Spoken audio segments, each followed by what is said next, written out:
Imagine being a child without a home, growing up in group homes, surrounded by chaos, facing relentless bullying and abuse. That was Jeremy's reality. But instead of letting his circumstances define him, he used his pain to fuel his resilience. Today, Jeremy is a highly skilled intelligence analyst, a testament to his perseverance and determination. This is his testament, from surviving the worst conditions to thriving in an industry where his mind is his greatest asset. Enjoy the episode.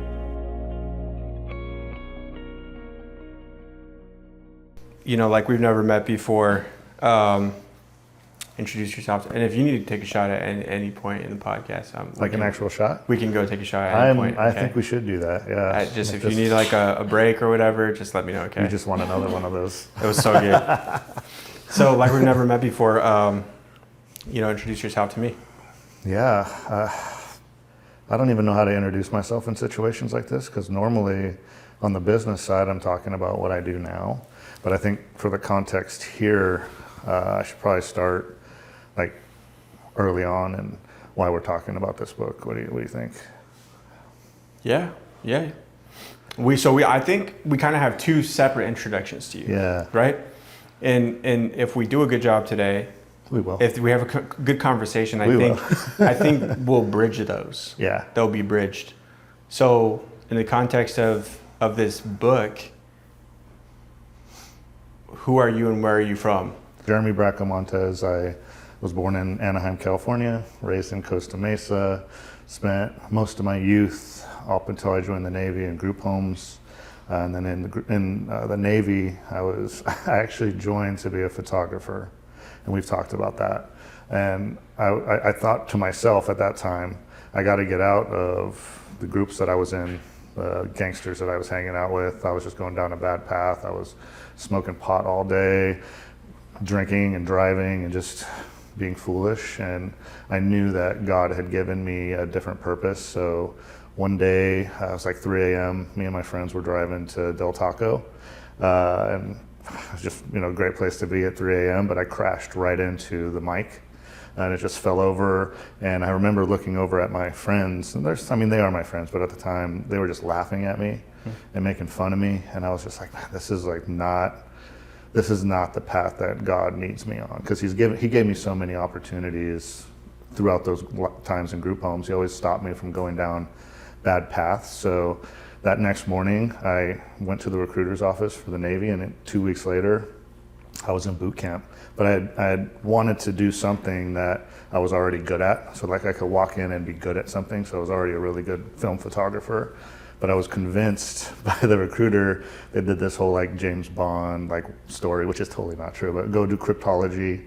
And I did, and that's the path I took for the Navy. And we can kind of go down that later. But yeah, it was a blessing in disguise. I would have still loved to do photography, but it really led me into working later in life with SOF, and it was just awesome. Man, a lot of info. and one thing that I really want you to feel, and I know you probably already feel it, but I can relate enough to your story. And so I'll try to feed you those moments when I can. But dude, I appreciate that. When I was 20 years old, I got a DUI and almost killed my three best friends. They were in the car with you? Yeah. That was life-changing for you, I'm sure. Yeah, and it didn't strike like thunder or lightning, but it was like I feel like when God talks to you, he talks over a longer period of time, and so it took me a long time. I'd say probably a year to 2 years. You just got to hear it. Yeah. I regulated my life, but it took me like 2 years to hear it. Yeah, and so I relate so much to so many parts of your story, and I'm super excited to really open this up with you. Me too.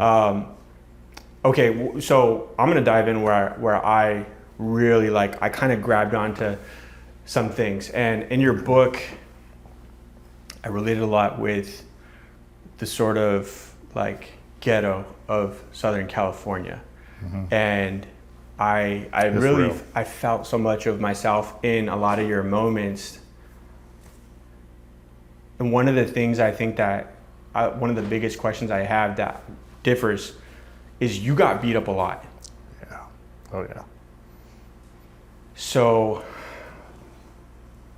I was always incredibly cautious. I'm sure you were too, but I had no problem making myself look like a sissy to get out of those moments. That's a superpower, being able to do that. It really is. Yeah. I'm curious, like, dude, like, I'm fortunate to have not like I've been held up. I've had knives pulled on me. I've been in like really, really sketchy situations where fists were probably flying and I was somehow ducking or getting out of the way, you know? Yeah. And I'm very, very fortunate that I never took really big blows or got hurt, but you did, man. Yeah. So like, I don't know what that's like. How did that start for you? What did it feel like the first time you really remember, like, kind of getting a beating outside of, and I know you said your parents didn't hit you, right? No, they were actually never abusive. They were just neglect, you know? Right. I can thank God for that too, by the way, because a lot of these kids in the group homes, and I'll go back to answering your question, but a lot of those kids in the group homes are abused, like really badly abused, and they have developmental disabilities because the parents have like beat them so bad, and you really can't recover from that, you know?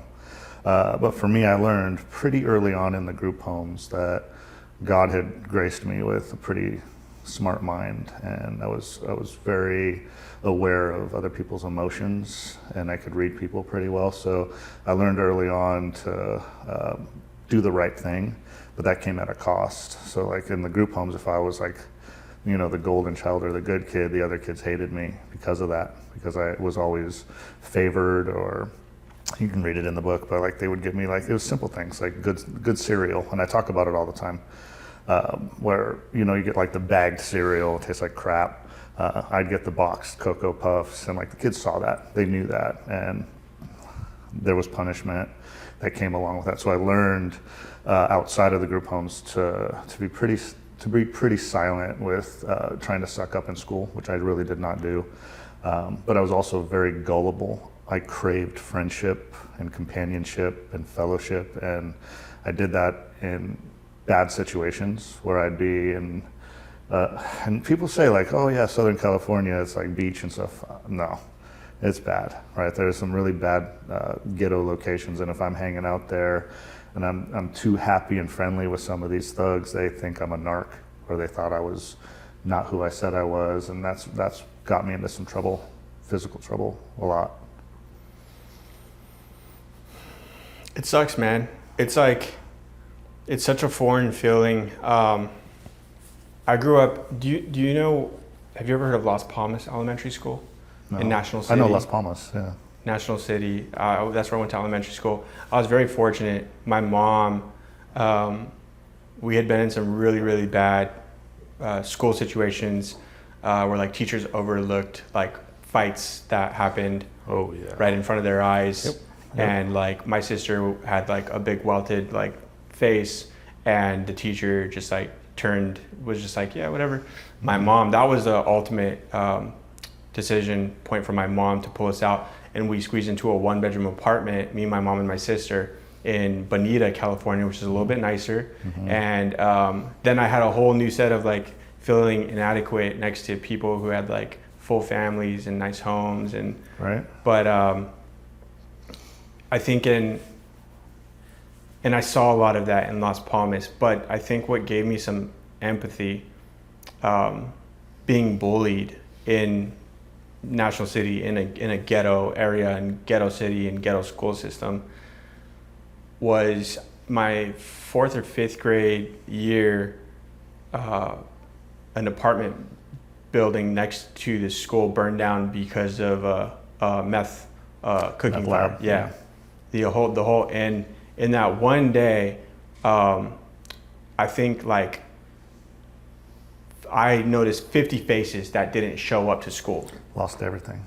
And that for me was like, oh, these alone. kids come from really, really poor families, poor circumstances. They're surrounded by drugs. They're surrounded by gangs. right? It just like, it opened my eyes. Like it had to impact that many kids for me to be like, oh, they're all right there. So does that trigger anything for you? It does. When you say empathy, it's true. And it's hard to be put in situations that we were both put into, but it makes it easier for us to see those that have been put in those. There's people that they put a blind eye to this because they come from great families, they're given everything. God's watching out for them too in different ways, but guys like me and you are able to see the pain and torture some of these kids go through, and they hide it well, but they don't want anybody to know that the shoes that they're wearing, they've had a really long time and they still look good because they take care of all of their shit. Right? I remember I think it was like 10 or 11 when I started realizing that if I was gonna not look like a group home kid, I had to first start doing my own laundry. And I just started washing my own clothes, like hang drying things. And I would use like with the white erasers on my shoes and just try to make everything as perfect as possible, even though it was old. And like you probably recognize and see things like that. I do. And when I drop my kids off at school, I think like, man, I remember in high school and in middle school, those kids were so lucky to have parents to drop them off at school. Because I was a bus kid. Got beat up on buses, scared shitless at the bus stops. Our kids don't have to deal with that. Your kids won't ever have to deal with that because you know how that feels. You don't ever want them to go through that, you know. And I'm okay, by the way, with having my kids have that lifestyle because I don't want them to ever feel what we felt. And that's our job, right, as parents, to make sure that our kids, you know, have a platform to succeed based on, like, even though it's our pain, but they can succeed because we made sure that they don't ever have to fall down to where we fell at that time in our lives, you know. I'm going to share a story, then I want you to share the first story that comes to your head, okay? This is totally different. It's not how I do podcasts, but I just like feel, for you, it's just like awesome. All right, so I remember getting slapped around in kindergarten a lot, and then in 4th grade, same group of kids, just always, I was enemy number one, and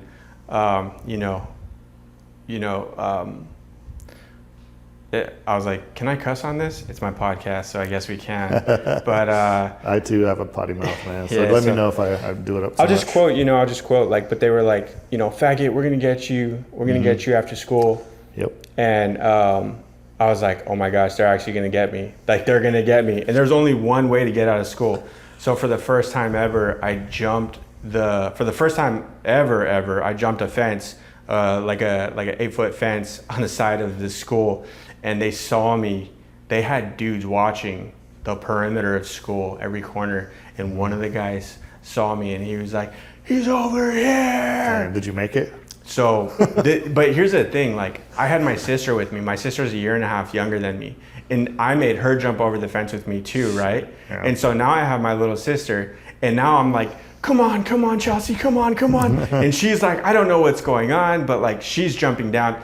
We get our backpacks and we just start booking it. We lived less than probably 3/4 of a mile away from our home in an apartment or condo, and me and her are booking it across park, the Las Palmas Recreational Center Park, and we're like booking it, and there's 4 guys chasing after us, and they gave up at some point, but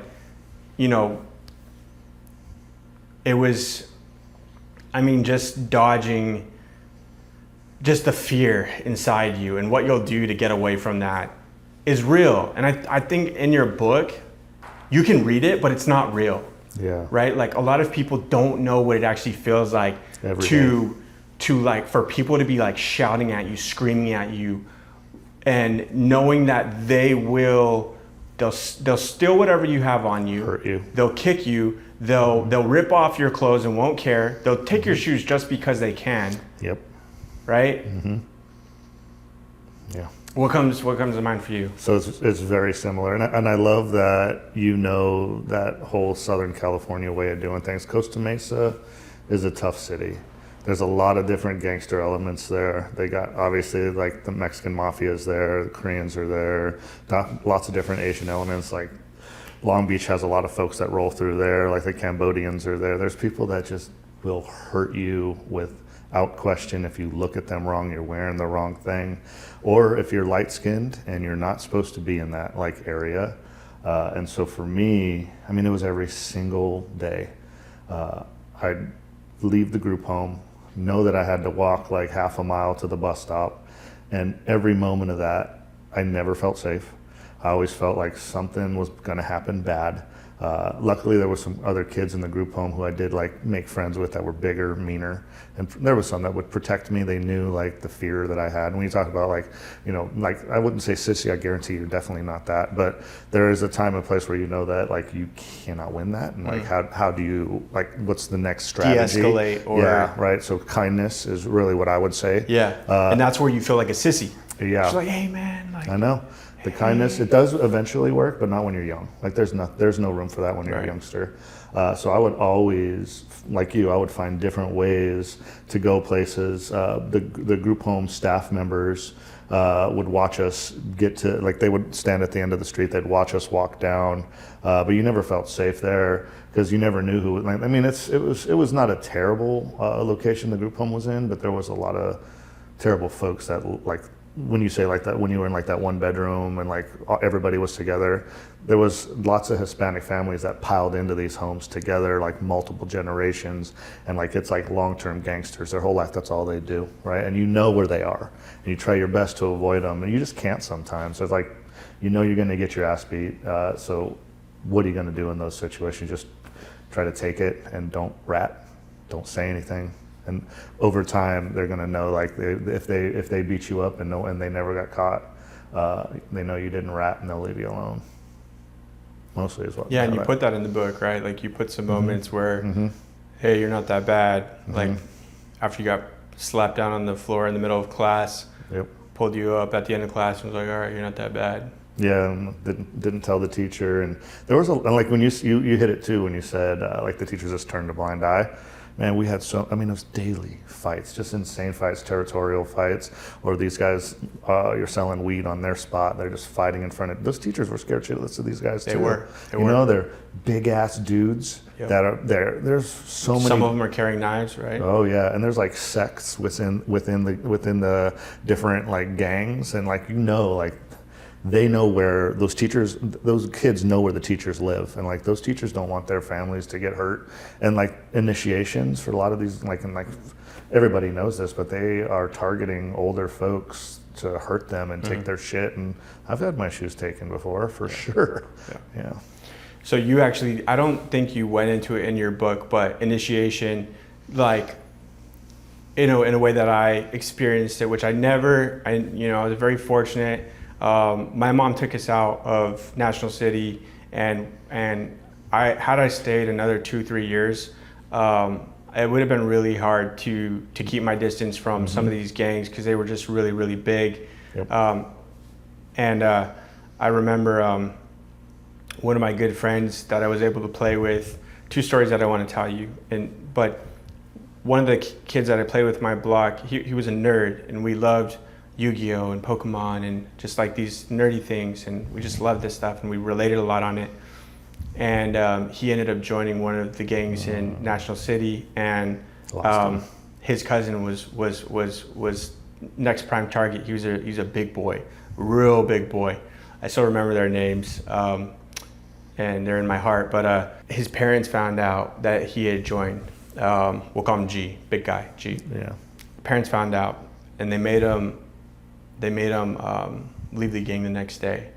And that probably didn't go well. It was so sad. I remember seeing how broken my friend, we'll call him M, his cousin, who joined first, how broken he was, because he had to blood out his cousin. Oh, he had to beat him? He had to beat his own cousin. And they made him like the primary stomper, and it just broke my heart. And everybody probably saw it too. It's horrible, man. Yeah, I was lucky because and when I talk about like why I joined and all my friends were laughing at me, like almost all of them, very close. I love them like brothers. They now, of course, are super apologetic for how they were as kids, but I forgave them a long time ago. Yeah. Like the moment they happened, I forgave them, you know, like, right? That's what we do. Yeah. But they were also very protective of me. I was very blessed to, even though they were thugs, like I was very blessed to be in a crazy group all different ethnicities, everything you can think of. We were all together and we were like bonded because we all have really hard lives and we all cared about each other. So we just, spent every single day together. And when we would go to some of these places, they would actually exclude me from things that they were doing because they knew that that's not what I was made to do, and they were very protective of me. So I was lucky, especially as I grew up in high school, that everybody knew who my close friends were. So I was very lucky to not like be put into situations where I had to get jumped into things. It was easy to do, like I could have done it, but they were, very lucky to have that. It could have been a different situation where I didn't find these group of friends, and honestly, dude, I probably wouldn't be here today. Probably dead. Yeah. It's a miracle you're alive. Hell yeah, it's a miracle. Reading your book, I'm like, wait, he's alive? And the statistics are not out there either. That's what's sad. And that's one of the main reasons I wrote this. And you like hear foster home and you hear orphanage and everybody knows like what that is, but you don't know what a group home is. You don't know what group home kids go through, the life they lead in the system as like wards of the court, and like the terrible emancipation of that, especially in Southern California, all of California. They don't give a crap about those kids. And where are the statistics? Where's the data on like if I'm in a 6-bed home and that group home has like 5 of these homes, all of those kids, once they get out and emancipate, like what happens to them? Where's the data? And I want to also know, like, are they okay? Like, do they know that you can actually survive and make it through? I actually hadn't thought about this until now, but my grandma was a foster. Right. Yeah, and so a lot of the stories that I get and a lot of the perspective I get comes from that. It's really interesting. I just thought of that. But it's different. It's so different. So the second story I wanted to share about that neighborhood that stuck with me as I read your book was, and I will say his name because I You don't have to. I don't say names. All the names that I have in there, they're changed. Okay. I do it on purpose, and I think about what you're thinking about right now.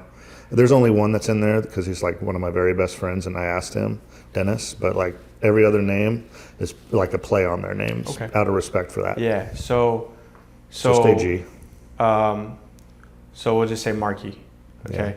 So Marky, there was a foster home on my street in National City, and they had a gated. They had a big black 6-foot gate around the front too. Around the front of the house. Is it like the metal ones? Metal one. Yeah. Yep. In and out. Yeah.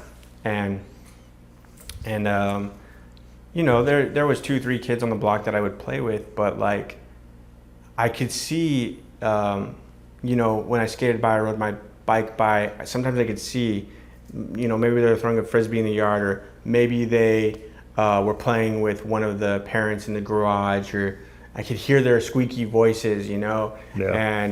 And my grandma was good friends with her, and my grandma used to help out with the family, because she knows. And her daughters were actually kind of went to school. Her blood daughters went to school with my grandma's, with my aunts and uncles, and so they hung out a lot. And so we kind of had this weird line, right, where my family knew them, and so they kind of trusted us a little bit.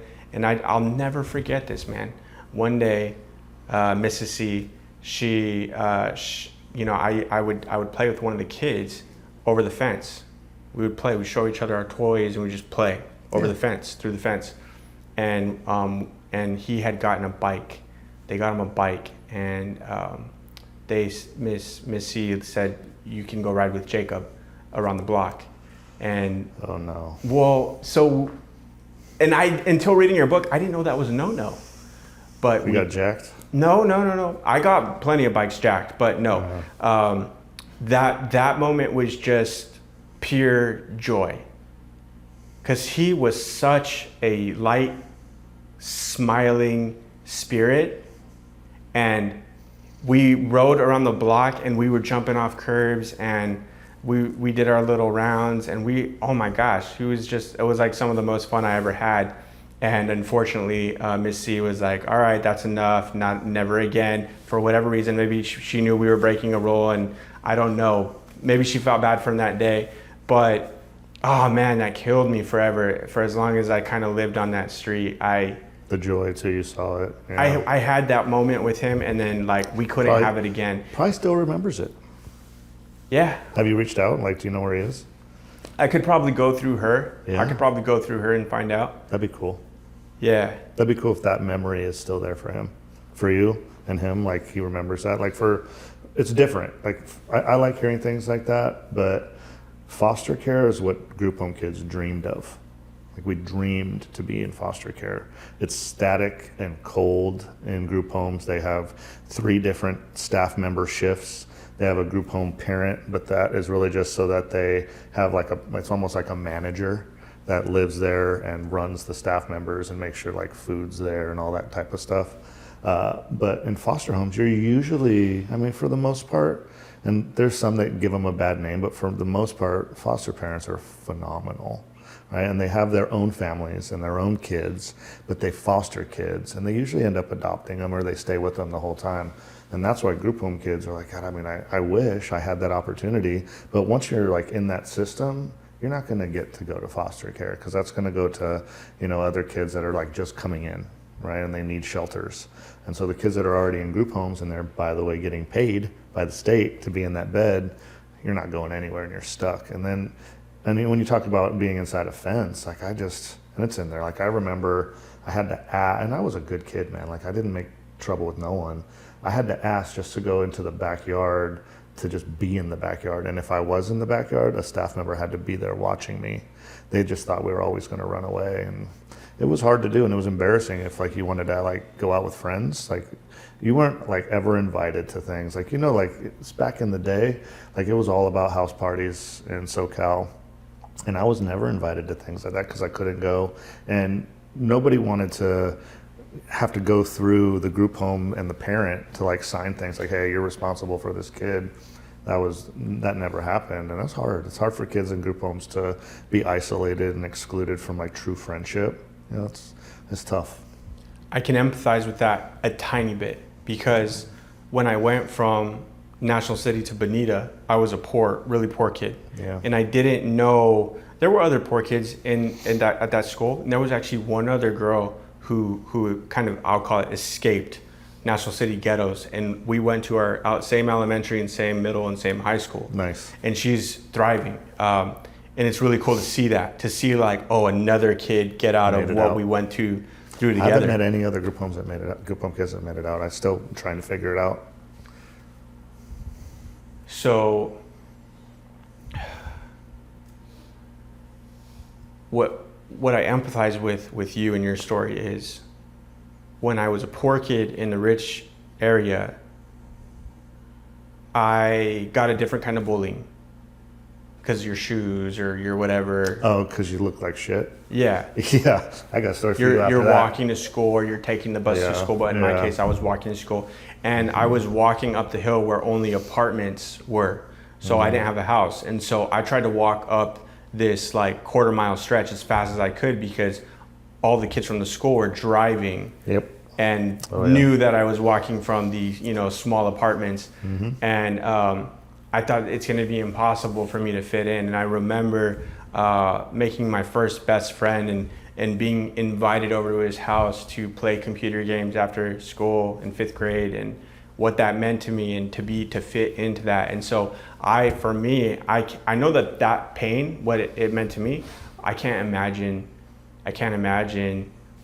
I know there's a strength and there's a positive that comes out of it. I want you to talk about that. But first tell me how you freaking endured it, man. I'm gonna say too, like for you, it must, even now when you say that, like what you endured, that's a strength, right? I mean, it's like a force field around your heart because you've been through so much. I mean, you can probably endure a lot, and you have endured a lot, but that's being able to talk about that in a way that you recognize how hard it is for those other kids. You probably see it all the time now. You probably empathize with other kids you see around that. And that happened to me too. I used to go through the park and like try to hide my way through things, and I would try to get off the bus early. Like I'd get on the city bus sometimes and try to get off early and then walk to school, or I'd go through the college. But when you talk about a different type of bully, dude, you hit it, because Costa Mesa is super close to the ocean. It's, it's Newport Beach, Huntington Beach, but Costa Mesa is like a melting pot of darkness. And it's really hard to get out of that. But you go 2 miles down the road and you got like Newport High School with like rich kids, I used to buy used Quicksilver jeans for $30 a pop from the rich kids so that I would look like I had good jeans. And they were trash. These kids had them for years, given to them by parents. But it is a different type of bully, because then that kid knows, oh yeah, you didn't buy my stuff from me, you bum, and that was very different type of bullying. And it was hard because like especially like the girls were really bad with it. Like the smart girls that came, and not all of them, but they came from good homes. They made sure that you weren't invited to things, excluded from things. It was hard. And if you're a good kid, you get pretty good grades, you're doing good things, trying to keep yourself clean and like be as a positive person as possible in these situations. And in high school, you still like, you feel like, what else do I got to do? Like, how can I get out of this? You can't. You're a group home kid. So one question I definitely wanted to ask you today was, if you could wage 3 wars, but I actually went down to 1. If you could wage 1 war, sort of on America or in America, For this. If you could wage 1 war, what would it be? Where everybody, this is the war that is most important to your soul. That's a good question. I already know the answer. I had a CASA, which is Court Appointed Special Advocate. It's like a big brother approved by the government. I always thought that, as I got older, I would do something like that because he saved my life, right? He truly saved my life. But then I think we got to make actual change, because me and you can go be CASAs and we'll save 1 kid, and that's amazing. Saving 1 kid, we do that the rest of our lives, we're fine. That's amazing that we do that. But we need to make, and this would be the war, institutional change, where not just in California, but across all of the US, we can make institutional change where people are held accountable for not taking care of these kids and making sure that they go into the real world as assets to society, and that as they emancipate, they're taken care of, and made sure that like not just like the mental part of this, but like they're able to do a job or go to college. And nobody ever helped me. Like I think about my kids every day when like, hey, you probably don't want to do that because it's going to affect you and later in life. I'm probably similar for you. I had nobody telling me like, hey, you should probably think about doing this because it's going to help you in life. It's going to help you get to college. You probably should get good grades. Probably should think. I had none of that. Nothing was there. The staff members were so focused on their master's programs for clinical psychology. They weren't thinking about like, what every single day was for these kids and like what's next for them. They were for a lot of the staff members, they were just service hours, and then they rolled out. There were some phenomenal staff members and hard to do that. But that would be for my war. I'm not sure how this is going to happen. Maybe it will. Maybe this book can be a platform for that. But I want to like sit in front of people that are decision makers and hold them accountable for like, why are you doing this to these kids? Like leaving them like this, and where's the data behind it? Like what happens to, and how dare you, they're children, innocent. Tell me about the journey of feeling like a number. Yeah, like we were talking about just a second ago. Yeah, I think it's actually harder for the kids that are struggling more. I was very blessed to be a pretty sound mind. I had some emotional issues, but I was all there, thank God. I think it was harder for the kids that mentally struggled, physically had physical ailments and struggled, because they were just another number in a group home. Kids like me were very fortunate because they would use us to kind of promote the brand of the group home. So like for me, especially as I got old enough to do work when I was 15 was the work permits and stuff. They would always use me first because I was responsible, could hang out with most people. I had a pretty good gift to speak with people. So I would always get those opportunities. But the other kids, they were just numbers. And like you think about, And I try to break it out as like as personal as possible in this book. Is like you have a regular group home with kids that don't have too many issues, 6-bed homes, you have boys, you have girls, there's no co-ed. But then there's other homes where like they are like high functioning with like high functioning autistic kids, or they are high functioning developmental children that have whatever it is, right? It doesn't matter, whatever ailment that they have. And then there's another group, and that's boy, girl as well. And then they have the other one where you're in wheelchairs, they can't take care of themselves, they need 100% taken care of.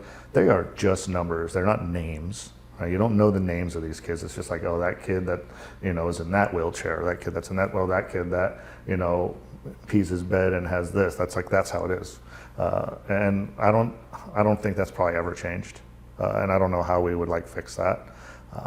And it's hard to see because I volunteered a lot with like some of the clinical, like, and that's another thing. Like, even when you were normal, you had to see clinical psychologists every week. You had to see social workers. You had to see psychiatrists once a month. You had to do all these different tests, and sometimes they would medicate you. I was never medicated, but I would volunteer at some of these other homes, and it was terrible. Like to see like nobody, like they were just surviving. Like they weren't being loved and taken care of. They were just getting fed, getting showered, no love, no like attention, no like hugs. Like it was terrible, and that's, I guarantee you that's ongoing still. And how do we change that? I'm not there yet. So with all of the bad, Yeah, we've been talking a lot of bad. With all of the bad, the combined bad, how did you keep a positive, or facilitate, or how did you stoke that positive fire, that mindset? Like, where did that come from?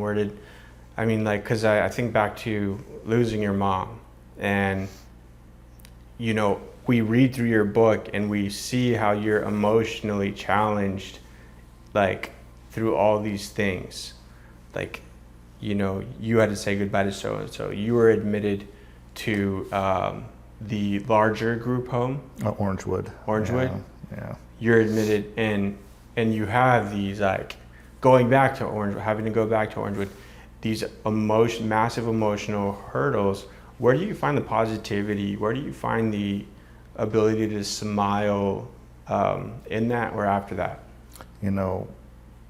Before I even knew God, he knew me, and he was always like watching out for me. And I remember like, I still, like, it's clear as day, like watching my mom like getting arrested like that, and like face down in the grass. And that's why it's jacaranda, right? The big jacaranda tree right in front of her. And it had just happened where many of those leaves had fallen and they were all over the ground, and very visceral for me. But I still remember getting put into that car, and the social worker was super kind and loving, and like immediately recognized, and like there was always someone God put in the way to stop me from like losing myself. And it was always that way. I was very blessed to, in every situation where it was really bad, there was always someone that God put in the way to make sure that I knew that I was loved and taken care of. And not all the kids had that. And so I was just very blessed to be in that situation. And also like the group home that I ended up in for the longest time, it was a Christian-based group home. They sent me to Christian camps in the summertime and wintertime, and I met other group home kids who had faith, and I was just very lucky to have been given, that chance to be in these like awesome camps and spend weeks with these amazing like camp counselors that were, just loved God. And, it was, I don't know if I'm answering it right, but I was very lucky throughout my life to always have someone stand in the way for me in the darkness, I believe that your spirit has to be that way. Like, your spirit has to be positioned toward positivity. That's a decision. Yeah. I think it is a decision. When things happen, we immediately have the freedom to react, to adjust our spirit's orientation. to process, and that's a freedom. That's choice. And I think that you made that choice. I think that you learned early on, or you kind of discovered, the way God works and his algorithm for life and happiness and joy and peace. Yeah. And you chose consistently to make that positive choice. And it came at a cost, though. It did come at a cost. Which is? Right, so the cost of being kind and loving as a person and trying to always see the brightness. There's kids out there, especially as you grow up, that see that as the weakness, right? And you're always trying to, like you said earlier, diffuse. But for me, I was so gullible, man. Like I just wanted to be accepted. I wanted friendship. I wanted people to want to hang out with me. Smoking cigarettes, right? Dude. I smoked a cigarette, it was bad. Like my Casa, who I call my grandpa, right? So let's just from here just say my grandpa. Yeah. He was like, that dude smoked, right? He was a World War II navigator in the Air Force. He worked for McDonnell Douglas as a flight testing engineer. That dude was awesome. But he smoked all day, and he smoked Camel Reds. And I remember when he caught me, he took me out he lived in Huntington Harbor. He took me out on his boat, and he made me smoke an entire pack. I was like yakking over the side of the boat and all that, and it didn't stop me from smoking, but it was like he was very disappointed, and that's how he showed it. Like, dude, that's crazy. I know, and he was very stoic, right? He never was angry at me. Me and him were very tight because we filled different gaps in each other's lives. I was loud and wild and emotional, and he was like quiet, stoic, and very reserved, and we fit real well. Crazy enough for that, I filled that gap, but that was the probably one and only time I felt like he was super disappointed in me. I should have stopped smoking cigarettes at that time. I didn't, because all my friends smoked. Gullible and friends. Super gullible. You want a cigarette? And the smart Jeremy would have said, no, I don't smoke, because my grandpa was looking disappointed in me. But no, I was like, yeah, and then that led into smoking pot. Which made it even worse, friends had been smoking pot years and years before me, and I did it, and they would get me, God, those dudes, man, they would get me so high that I couldn't even function. It was embarrassing. And then there's so many stories for that. And again, they're all, when you're a kid, you do stupid things, and they're very apologetic now, but that happened, my close friends, they definitely abused my kindness. And when I ended up going into foster care later at 16, and I got my foster dad, he had an old Beamer, 1980 Beamer. He sold it to me for $700. Had 180,000 miles on it. I love that thing, but they would get me so high and drunk to steal my car. And they told me that later. I didn't even know, because I would just crazy, yeah, we'd be playing spades and hanging out, but they'd be flushing me all sorts of drinks and stuff. I didn't know. I just thought we were all doing that until I would just be throwing up or sick. Probably happened hundreds of times. I didn't know. They told me later. And then they'd be driving into LA and just taking my car and doing whatever. And for me, what hurt the most is because they knew I had nothing. They knew I grew up with nothing, and first time ever I get some freedom, within months of getting some, actually from group home to foster care, I went from having zero freedom, never allowed to go anywhere, to being able to do whatever I want. And they immediately used that and took it from me. And so that, probably still to this day, I'm a little hurt by that they knew where I came from, and thought that it was okay to hurt me that way, because they knew I would do it.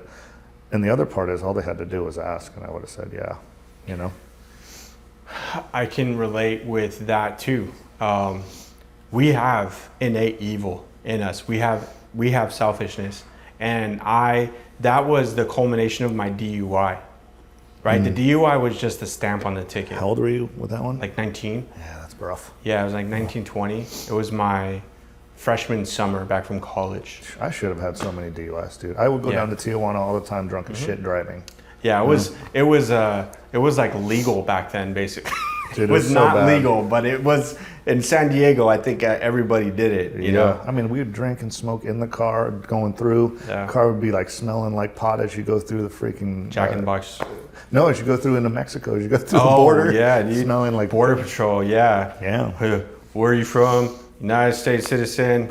Oh my look like gosh, the- I got that wrong a couple times. I never really partied in TJ though.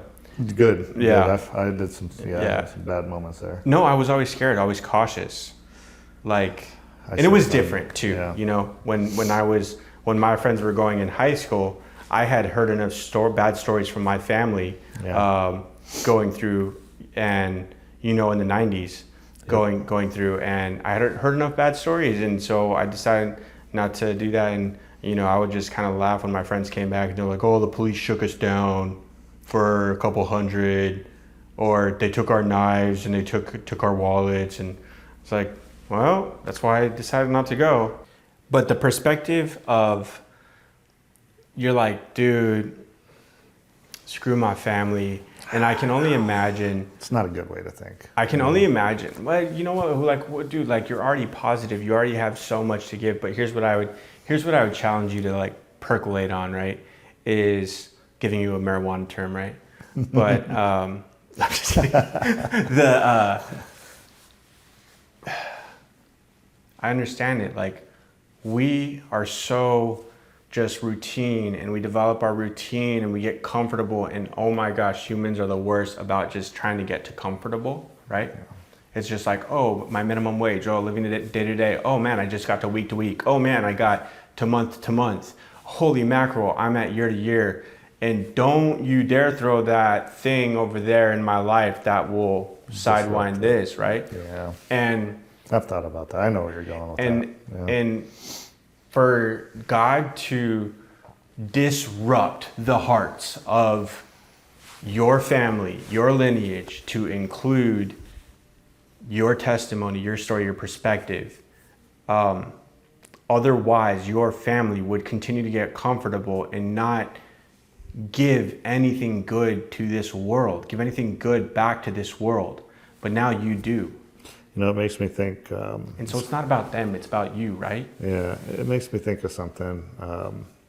And I kind of hint at it a little bit in the book. It's hard because, my mother she's never abusive to me. She was extraordinarily addicted to heroin, and it took over her life, and she was an alcoholic, and never abusive in any way, but definitely a drug addict. And she took from what I can put together, she took my dad out of a family before, right? So I have never been able to find them, a half brother and half sister out there from my dad's first marriage. And I do remember in many situations, like little memories of being in rooms or even at his funeral when he passed away, feeling like an outsider and not belonging because my mother was a homewrecker and took my dad from that Spanish or that Mexican Indian family, the roots of the Bracamontes family, took him out. And I'm not sure if she got him into drugs or if he was into drugs before that and alcohol. But I think about that too when I get a little upset that, I'm not upset now, but I used to get upset about being left there. But I was a kid that was born out of wedlock, and my dad had a family before, and my mom took my dad from that family. So I try to think, from their perspective, they're like, yeah, that's, nope, that's not our kid. I'm my mom's kid, not my dad's. And so for them, it was probably a blessing, to cut that off with cancer for them, right? Not for me, but for them, it was probably okay, finally we can just get that darkness part of our family away. But they did come back later, and when I was in the Navy, they were hitting me up all the time, and I should have been more cognizant of that, and I wasn't. I was young, Why should you have been more? Because that's not the person that I am. I forgive immediately, almost always. I'm probably one of the first persons to say sorry if I screw up, and I didn't with this one. This is probably the one thing I held on to out of everything. I can't imagine. There's not much else. Even in hard situations in the military or with my ex or anything, always forgiving. Not with that. I didn't, and yeah, not the best. So when you're in the Navy, you're what, sitting on a ship, sitting in a skiff, sitting Never set foot on a boat when I was in the Navy. Oh my gosh. I know. So like you're on base, right? You're doing your job, or you come home and you see a message, you see some type of you got a phone call, you got a voicemail, and in your heart, you say no. No, I engaged, but I wasn't the normal Jeremy where I was like interested in their life, like what they'd been through, their hardships. I wasn't the only one who went through hardships. I know they did too. I wasn't interested in that. And I remember my dad's brother, Dennis, he had hit me up a lot and I ignored him a lot. But really what triggered it for me is when we did talk, it went, and at that time I was doing well, financially well. It went from like, oh yeah, send me some money. And then I just lost it at that point. I was like, come on, man. Like you're talking to a kid who survived group homes, made a name for himself, got out of that, joined the military, and now you think I would send you some money. Like that really like closed me down. And it kept me away from that for years and years. Like he would hit me up on Facebook, his family would hit me up, and all I could think about was like, yeah, I mean, I opened up to you once. And then when we started talking, you thought it was like pretty funny to say something like that. That's not okay. And then I probably should have been more open about that and maybe thought about sending money. It is family. And so I'm kind of hypocritical at that point. Nah, families, this is probably hard to say, but family's what you make it, right? Like we've learned that families is who you make it. And I learned that lesson with my dad, being my mom having me out of wedlock, and then 3 months they wanted an abortion, and then 3 months later she met my dad, and my dad was a young sailor going through buds or about to go through buds, and liked my mom even though she had a son at going into buds, and they literally were like, hey guys, if you're gonna go through buds, first thing we're gonna tell you is don't get girlfriends, don't get her pregnant, Whoops. Don't get married. And he was like, dude, I already brought all like 3 to the table. Yeah, that's funny. Yeah. In a good way, that's funny. Yeah. But also sounds like an amazing human being. Yeah, and so family is who you make it, and he chose that, and he continued to choose that. And I know that my dad dealt with alcoholism at certain periods of his life, and they were all related to his kids. Yeah. It was the fact that he,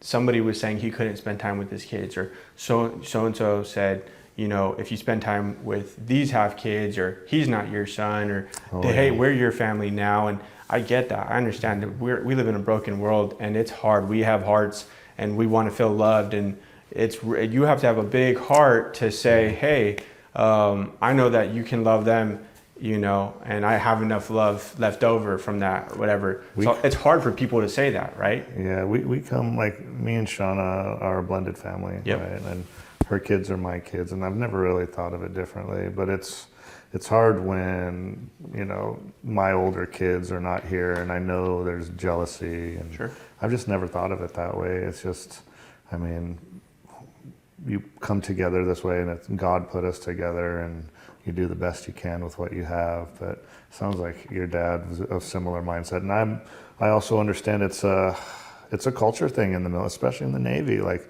that's what you do. You drink.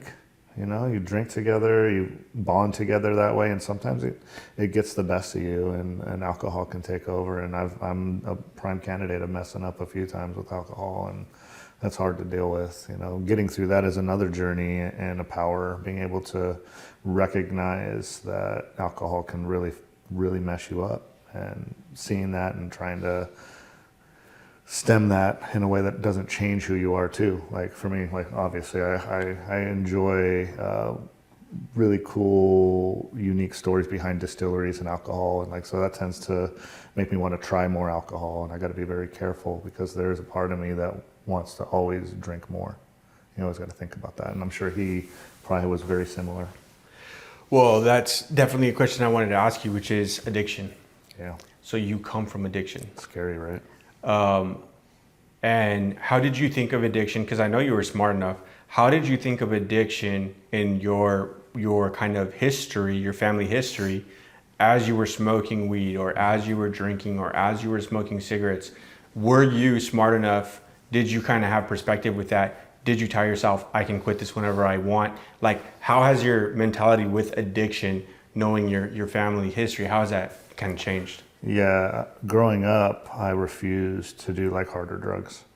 Friends around me would be doing some crazy shit, and I smoked and I drank and smoked cigarettes, and that was it. There was a few times like I was stupid and I like took acid or like a mushroom, singularly, but I refused, and it was because of that. I was like, there's no way that, because I saw it, what it did to her. Like there was, for me, the strength was seeing my mom drugged out on a bathroom floor, with a needle.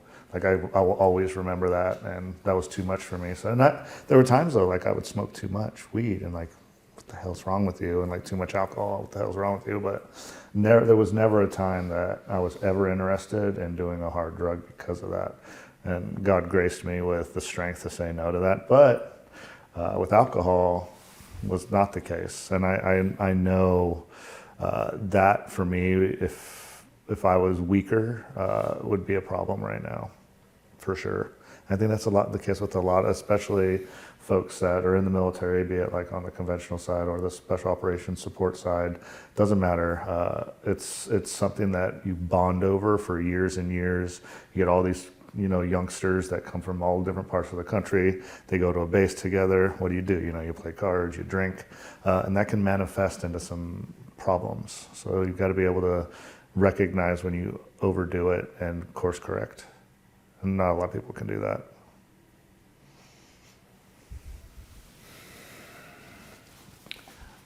I knew to ask that question because It's a good question. I remember being in the crack house with my dad. I have the visuals where we were at like a corner cul-de-sac. It was like a through street, but it was like a corner cul-de-sac, and there was like one street light, and it was like the house was dimly lit, and it was just like ominous. And it's like I have like 4 houses in the blur of my vision, and that house was the house I did not want to go into. Yeah. And then we like walk up and we knock on the door, and unfortunately somebody answers it, and unfortunately they let us in, and we like walk in and they're watching a Bruce Lee movie. That was the first time I saw a girl naked on I was like 7, 8 years old, and I'm like watching like blood and boobs behind like a bunch of super high like guys on the couch, just like hiding in the back of the room. And my dad, he had said, I gotta go help my friend. She's sick. I gotta give her a shot, and I'll be right back. And I was like, how long are you gonna be back? And he was like, 15 minutes or something. And I think I counted like seconds. I think I counted the seconds, and it was desperately long. And I saw that door close, and it must have been 2 hours later that door opened. I know that at least one movie had played and finished, and Just alone. and I was just sitting there behind the guys, and nobody saw me. I tried to be small, and I remember that door finally opened, and I said we could go home, thank God. And the girl didn't come out. I never saw her come out. She stayed in there all night, and he came out, and he was like, hey buddy, I'm sorry, we gotta stay here tonight. And I was like, no, like, come on, we gotta go. And he's like, I can't drive, I've had a beer. I was like, okay, well, my mom will pick me up. I can call her, she'll pick me up. Mm-hmm. He's like, oh, no, man. Like, he's like, your mom will get mad at me if I... He put you on the spot there too, made you make a decision you shouldn't have to make. And it sucked, and I knew it, and I felt that, like, that weight of like, you messed up. This shouldn't have been my decision, but I knew that. Yeah. And in the moment, I was even kind of holding it against him. And I had to go sleep in the room, but... Dirty old crack house, right? Yeah.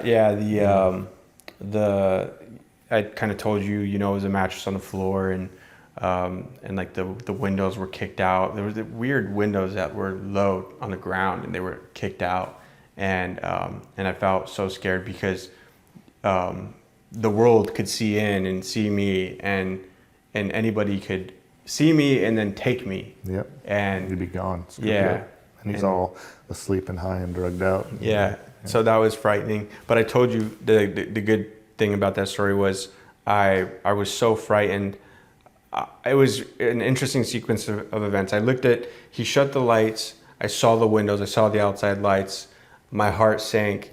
I looked at the shadows on the wall. My heart sank. Mm-hmm. I looked straight up, and there was like a ceiling fan, and I was trying to look away from all of it. And I just remembered in my state of fear, my mom and my grandma always said, if you're ever scared, just pray. Just pray. And so I just closed my eyes and I said what prayers I remembered as, that they said before bed.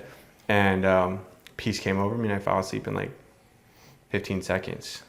Man, it makes me think of, it's terrible that this had to happen, but my mom was so addicted to heroin that she would leave me home alone when I'm like, 5 years old, 4 years old. She would lock up everything, close all the blinds, make sure that I couldn't see out, and would tell me, do not open any blinds, do not put yourself in front of the windows. But I couldn't help myself. Like every car that passed, like you said, every second, every car that came around, I was just dying. I was at my mom. I'm still alone here in a house. Of course, I'm familiar with the house, not the same as a crack house, but think about like a little baby being alone in a home for hours and hours while your mother's out there trying to score drugs. And like the other part of that too is sometimes she would take me with her and leave me in the car. And I remember a few times where it was bad. Like there was like that fear that just like came right into my soul, like watching her walk into or like sneak into a window in the second floor and come out like disheveled. You have no idea what she was doing or what ended up happening there, how long I was sitting in that car freaking out, scared shitless. And I remember she had a little white Corolla, and anytime a white car would come around, I'd like, nope, not her. Hours and hours alone. And I'd had trouble going to the bathroom. I was scared to go to the bathroom. She would leave out like strawberries for me, and but I would be scared to eat, scared to do anything. I would just sit there by the front door waiting like a little puppy, Like a sick puppy. Yeah, I was just like, and then it all disappeared though. Like when she came back, like everything was good. But there were so many moments too that I think back on where the cops were watching us. Like I wasn't allowed to go to school. Like I didn't even learn like math or to read until like the third grade. They just threw me in that because through all of that, I was never allowed to go to school. And the one time I did, I got taken away. And my first time in Orangewood, that was a short stint, the only one that was a short stint. But she would always hide me. And there were times people would knock. I remember they would knock on the front door. I'd see shadows in the middle of the day, like across the curtains. She would like grab me and put me under the bed, and we would just like she's like, "Don't move, don't say anything," and we'd be hiding there for a long time. And I'm not sure who was out there, if it was cops, if it was people that wanted to get their drugs, or like I have no idea. It was terrible for children to have to go through things like that. And I'm not the only. I guarantee we're not the only story out there. But these are things that should be told. And we owe it to these kids to save them somehow. We can't just do it through this Big Brother network, which is phenomenal. We got to make institutional change where people see it, they're held accountable, and there's a spotlight put right on it. Like, hey, we can fix this if we all get after it together. But we're far from that. What about drugs? Like, is that just a problem that's just so big that it's just impossible? I wouldn't say impossible. I just don't think anybody's done it. People work in the foster care system. There's a lot of doctrine on that. There's a lot of doctrine on getting adopted and orphanages, and they're not even called orphanages anymore, but there's a lot on that. There's just not much on group homes, and that's where most of the kids are. There's one or two foster kids. Some of these group homes, especially like the disciplinary ones, they're like 50, 60, 80 kids. The Orangewood had hundreds of children. Orangewood was you probably saw it. It's broken out by infant, adolescent, preteen, teen, broken out by sex, right? Male, female. And then there was additional ones where if you were really bad, they had one that was next door, with juvie was next door. And then it was crazy how it was placed. This was in Orange. city of Orange. So Orangewood was here. On the left side was juvie, and on the right side was like a dog pound. And like I put it in there, like the dogs are howling at night. You see really bad kids in juvie, and it's just a fence. Like you can see them. It's rough. Like where is the doctrine on this? Like why don't we have more visibility on what's happening to these kids in these situations, and then where do they go, and then how do you pick these kids to go to these different homes, and which are the ones that get to go to foster care, which are the ones that get to go to group homes, what happens to them, and shit who, that we who don't gets know. to decide, and why do they get to decide? Yeah. And continue to decide. Yeah. And it's like in most cases it's just the paperwork that the psychologist or the counselor files, and no knock on them. They get paid, Not enough. Not enough. Not enough. I know. And my sister is, I know she has to do reports. She has to write down everything. She has to record everything.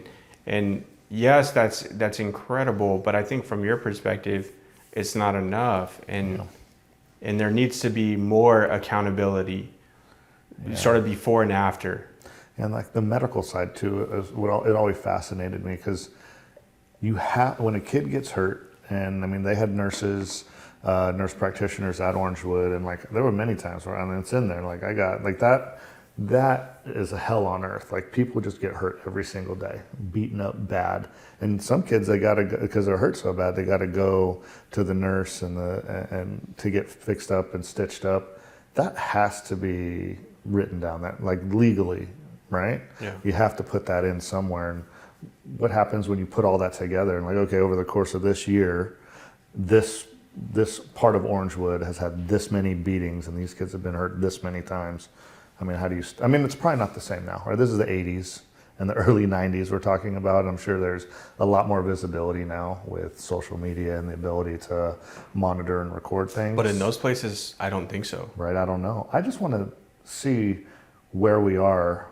And I like data, but I'm not like that smart with data. I'd like to know though the metrics of, in, let's say in you should be publicly accountable, right? I mean, yeah, like in 2023, how many kids filtered through Orangewood by name, not a number, and how long were they there? Where did they go? Did they come back? Why were they there? What was how did you get them to the next spot? Did you watch where they went next?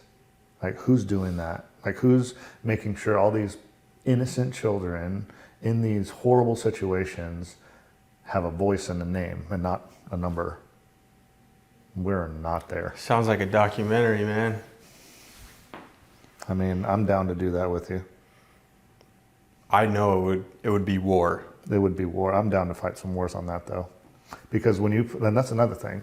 And that's why I want to do, like, eventually, I would love to sit in a room like this with people that are like, no, that's not happening. And you're like, did you live that life?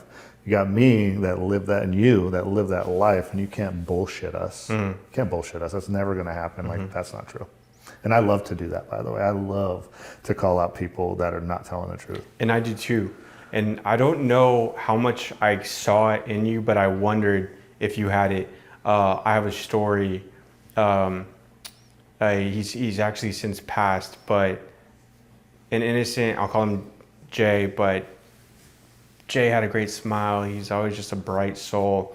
Just a very innocent, smiling guy, always laughing at everything, would laugh at everything I said, And one day, me and my friends, my close friends, were drinking together, and one of my, Jay had just proposed, and he was wearing a promise ring, and they were smoking like hash, I think, or something. Probably mixed with some shit. Yeah, it was just mixed, and he got real loopy and out of it, and all of a sudden Jay's like not really himself for a little bit, and then he, like an hour or 2 hours later, after everybody's laughing and all this stuff,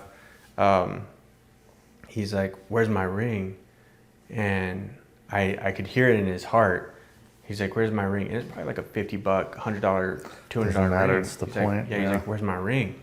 And it was my closest friends, dude. Like my closest friends, my best friends, and I didn't really pay attention the first time, but I heard it. And then he was like, again, he was like, hey, D, I showed it to you last. Like, do you still have it? Like, you were the last one to look at it. You asked me if you could look at it. And this was like hours ago. And he was like, no, man, no. And God challenged me in that moment from where I came from. And everybody in the room did the thing where, no, I don't. Yeah.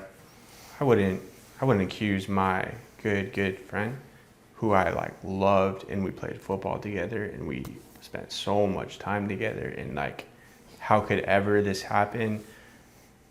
And I wasn't even as close with Jay, but I knew his spirit, and I felt the moment. I felt I hate bullies. I felt the moment of he's a victim and he's trying to ask for help, or he's alone. And in that moment, I lost a friendship, because I was like, I turned to my buddy and I was like, D, dude, like, if you have the ring, just give it to him. Like, nobody's gonna judge you, man. Like, but did he have it? They found it the next morning in the grass outside on the front steps. I wonder if he dropped it on purpose there. And but I had really elevated that moment. I had really stood up for Jay, and I didn't get the answers back, but that moment stuck with me forever. It probably affects you every day too, by the way. It does for me. Like at work, and like Shauna can tell you, she hears me all the time. I hate when people get bullied, but I hate when someone says something that's not true, and you know it's not true, and other people know it's not true. And there's professional settings, and nobody says shit. And I'm always the first one. I'm like, dude, I call them out hard. And like, I like it now because I'm bigger, a lot bigger than I was then. And for me, it's an enjoyable experience, and it shouldn't be. And I tell her this, I'm like, if I don't do it, and who's going to do it? Nobody. That person will continue to be that way. No, right? And then what if they continue that and hurt something? No. So I'm going to I am totally okay with getting shit on for it, or like, getting in trouble for it. I absolutely enjoy calling someone out when they're not telling the truth at the expense of someone else. Because it's doing the right thing. Yeah, and especially if it's someone that's innocent. And in my field, they do that with females a lot too, and I hate that the most, right? Where somebody can like exploit that. That's one thing I really enjoy getting in the middle of. Good. Yeah, I mean, it's like, if not you, if not me, that dude or whoever is going to keep doing that. If they get away with it, they're like, nice, I'm going to do it again. And as long as, now I know I can walk over these people when we're in a group setting. And as long as there's guys like me and you standing in the way, that's a good thing, And that's not toughness. That's not like machismo. That's just like right and wrong. And that's the hardest, dude. That's like the hardest, when you're in those moments and like, you're like, I'm going to lose my best friend right now. I'm going to lose, like... But you might lose more if you don't do the right thing. Right. Yeah. And I think that's what that's the decision we make, is like, at the cost of doing the right thing. Like, what if you let that happen and that changed your whole physiology of like the next steps for you in life? Like, you're like, well, I might let that guy get away with this, but you didn't, like, from the first step, you're like, that's not okay. I know it's not right, and I have to say something. That's brave. Let it be known, I did unfortunately lose my best friend. I was not invited to his wedding. I was not invited. I've loved watching him grow up and have a family and, so he couldn't and forgive live a that good one life. little thing? But we were never able.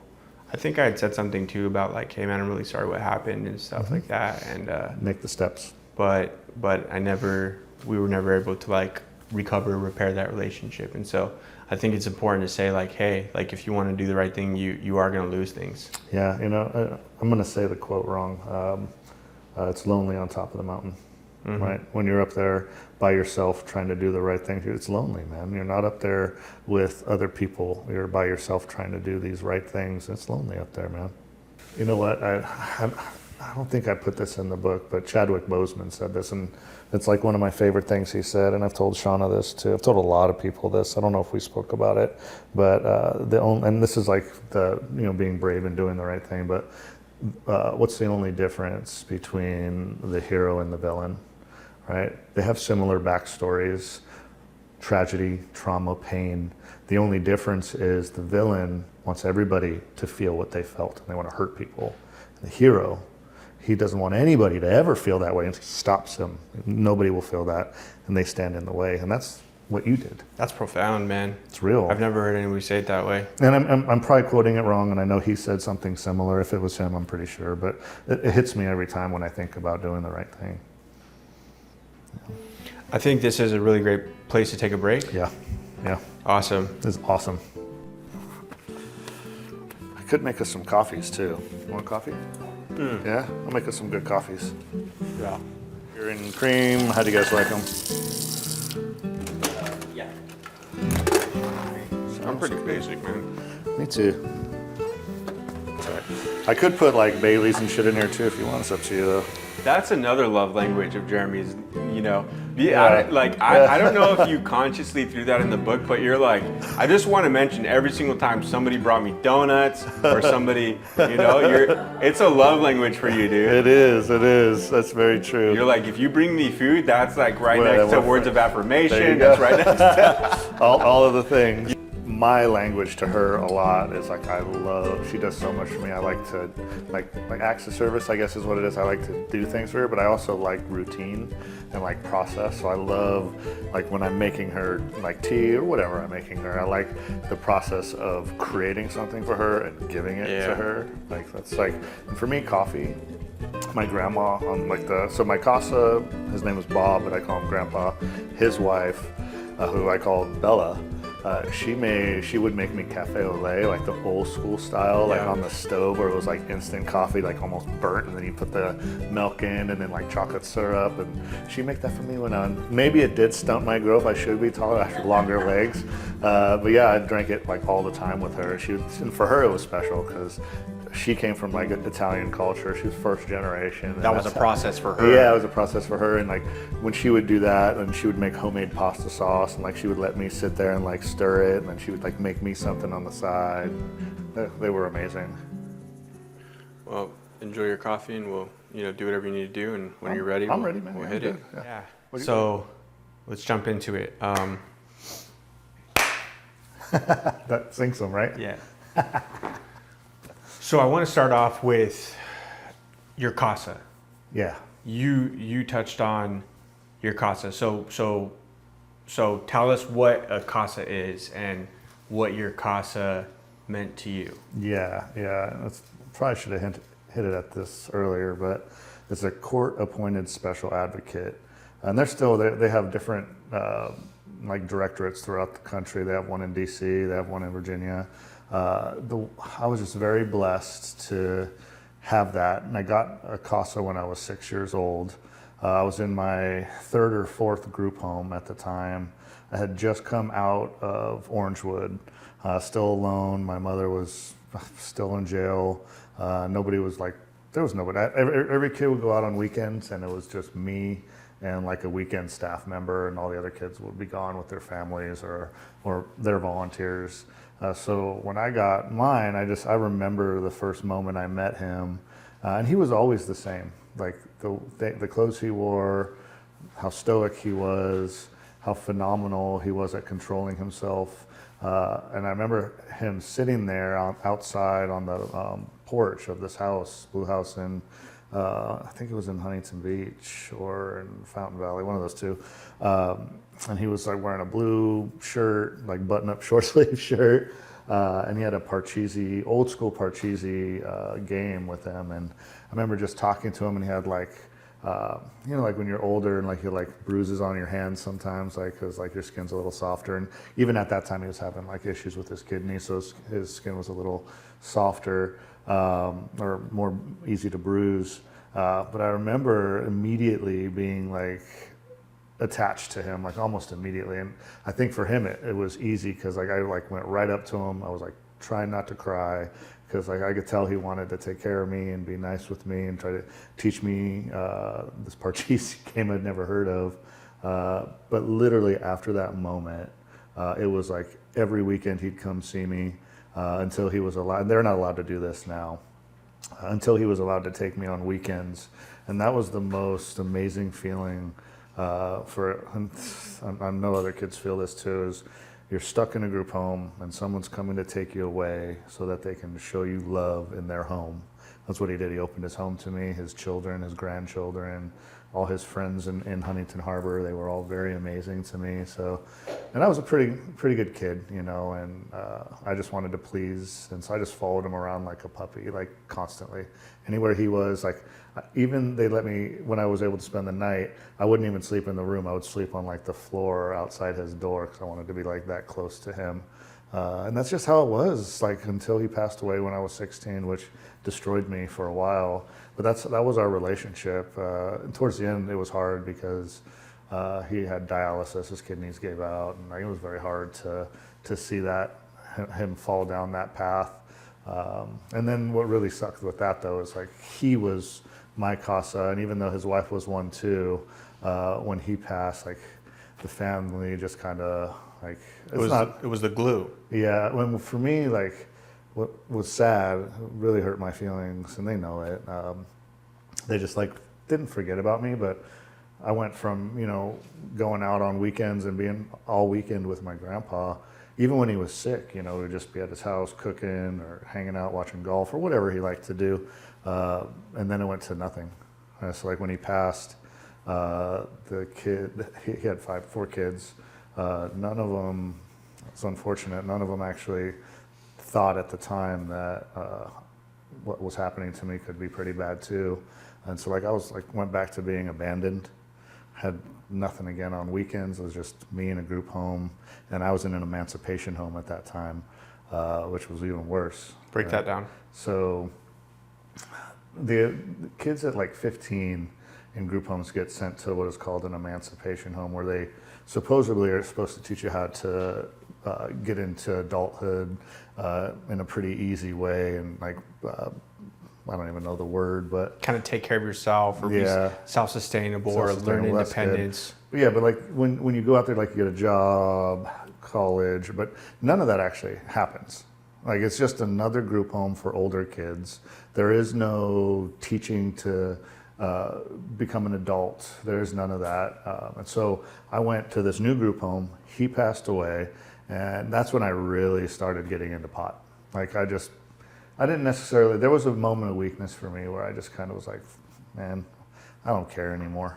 You know, I lost him, I lost everything. His family, just like my family, gave up on me and left me in these homes. And they didn't. They're very amazing human beings. Like they just had their own problems and were devastated from his death too, right? So like I can't ever get mad at them. I love them for all the years they were very kind to me. Like that was 10 years that they brought me into their family and, you know, acted like I was part of their family. But I did feel abandoned and alone. And the staff members there, again, those were the ones that I was kind of more upset with, because they were focused on their education. Many of them were going to get their masters in clinical psychology or social work. And maybe they didn't know, but they were not cognizant of what their actions were doing to these young men. And they were all young men at this time, you know, like you have been abandoned most of your life, you've been neglected and abused, and these staff members come in and they're very cold, you know, like their food's there, you're here for this many hours, there's no personal, very, very rare to be personal with them. They was like, just, you know, you go to your room, like they would actually prefer you not to be around them. And then next, you know, they get their degree or they get their service hours or residency hours or whatever it is, and they're out of there. It was hard, but I was used to seeing so many of the staff members come through. For me, it was just, that CASA saved my life. Like everything that he taught me on weekends allowed me to get through the week, that next week, right? So like when I'd come back on Sunday night, it was hard for him too. Like you could see how sad it would make him having to drop me back off in this like prison is really what it is, right? So I go from freedom back into prison every week, every single week, no matter what. But getting that grace on the weekends allowed me to just like sustain to the next week. And so when I lost him, I was lost for a while, and I didn't even know what to do with myself, and I went down a pretty dark path for a little while there. I do believe in God's timing, and it's funny because we're so impatient and we're always like, oh God, please help me with this, please send me this, I'm ready for this, right? I promise I'll be, a good steward of it. And then God's timing often catches us incredibly off guard, and we go, I wasn't ready for that. Yeah. And it's funny how that works. But looking at your situation, I would say God said you were ready, and he had allowed Bob, your casa, to be with you for just enough time to save your life. And I think that's incredible. And and it makes me think Bob, he had earned his peace. And the other thing, his family maybe didn't take his mission. It was his mission. It was. Yeah. You were his mission. Yeah, there's no there was no hardship there. Like I totally understood that. Yeah, and I understand. Their own life. Yeah. So, but on that, I want to kind of take you back. What about, you said you were kind of sucked to him. You were like a magnet. Like you immediately felt comfort and kind of stability or at home with him. What were the traits that he had? What can people be? What can people work on? What can they try to do more of to be this for kids who are lost? Yeah, I think for me it was like there was just like a deep kindness in his eyes, and I could tell like he saw me, this like I was tiny, this tiny little curly haired kid like walking out like alone. Like I could tell right away like he felt for that, and I don't think he expected to feel for that.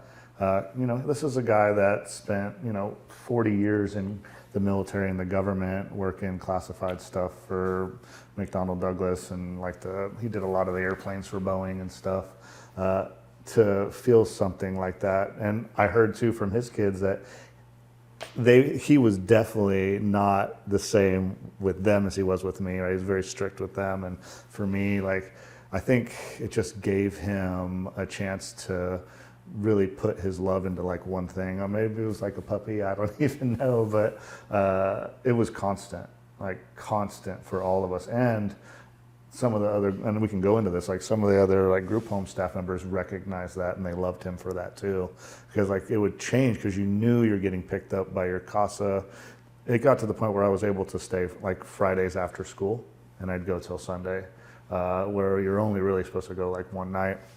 And one of the staff members, Rita, right? So she's the one who taught me art and creativity, and was there for many, many years. And I call her Mama Rita, right? So for a reason, because out of every staff member, and there was some really good ones, she consistently stayed by me and showed, and it's just God putting people in the right place, that I actually am very creative. And I don't think without her I would ever have known that.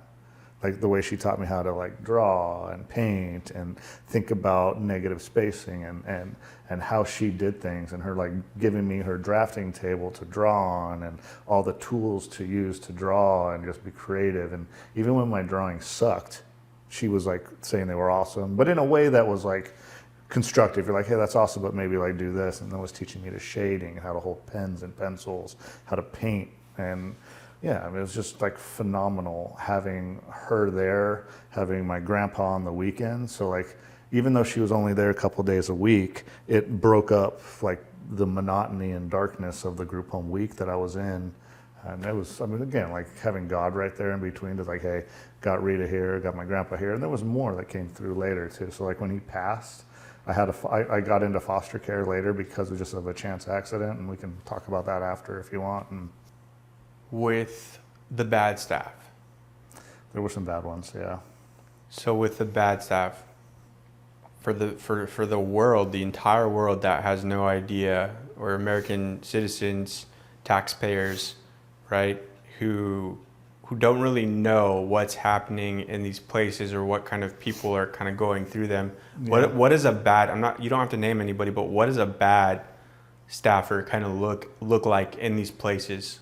Yeah, and they're usually vetted pretty well, especially the Christian group homes that I was in. They're usually come through like a church or something, like they're just another classmate, or they just want to, volunteer or do like a second job. For the most part, almost all of them are phenomenal, but then there's just some that are a little more like aggressive and violent to the boys as they get older. So I'm known to be pretty disciplined, and like I discipline my kids, but like this is a different level where they're a little more aggressive, a little more like touchy with the kids, or like not good. And like these kids come from pain and suffering and trauma, and a lot of times they're abused.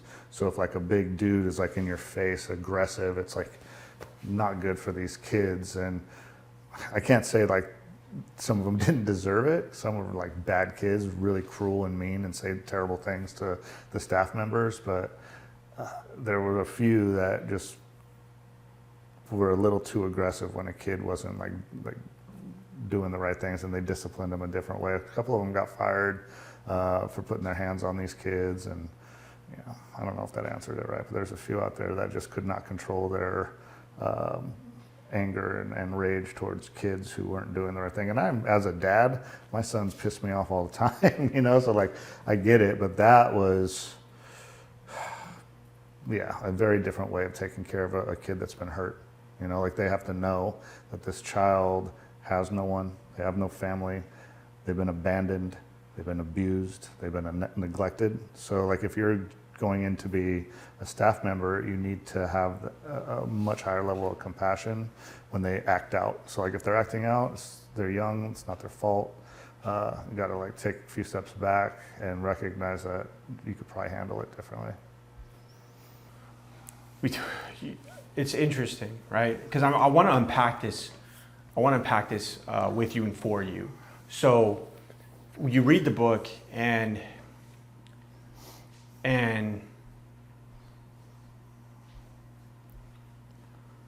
I think that it's easy for readers and your audience to read. We have a way of like processing information where we read something and then we take it for granted. Like, oh yes, that just is. Yeah. Right? Yeah. And so I worry that like your audience will read things and go, oh, he said it's terrible. Okay, it's just terrible. That just is. But I want people to feel, right? And so you right now are like, yeah, sometimes they're aggressive, but where does the damage come from? In your heart, you're like, I want people to understand what is happening in these homes, right? But is that, so my questions are like, is that a result of, because you talk a lot about your circumstances and the kids' circumstances, they come from abusive homes, or they come from these environments, these volatile environments, and so they come here and they're super fragile. I imagine that's a massive part of it. But then there's another part, which is, okay, now we're here together, and now what happens when you put these kids together and the staff, and you mix all these elements, and you have all these rules, and it's just, where's the, break down this recipe of kind of what makes it so, why you have such a strong feeling of like why you want to hold people accountable. Like why if I just said, Jeremy, like, thanks for your time today, I appreciate you telling us that the system's broken, but I hear you. I mean, there's not much we can do about it, and so just appreciate your time. You're a good person, and we hope you have a good life. And that's it, right? So why would you say, no, that's not enough? That's not enough for me. Yeah. What's the reason for going further? What's the reason for? So you have like different levels of staff members, right? Now I kind of hinted at it before, where you have like a morning staff member who's like getting the kids like breakfast ready, and then making sure they get out the door to school. And then there's like a day shift. It's very minimal manning until, and it's usually a house parent, until the kids get back from school. Usually they're waiting at the bus stop for the kids sometimes, depending on how close the bus stop is. And then they stay until the night shift shows up. But there's a good structure there. It's very disciplined, and for the most part, the staff members are there because they want to do the right thing. they're trying to learn to be psychologists or counselors or social workers. But I don't think that they even think about what's going to happen to those kids next. Their focus is, okay, these kids are great. I'm really sad for them that they're in this situation, but I got to get this crazy curriculum done. I have a lot of hard work at school. I have to use these as use cases and write about it so that I can get to my next step in my career and my life. Right? It's just a trajectory.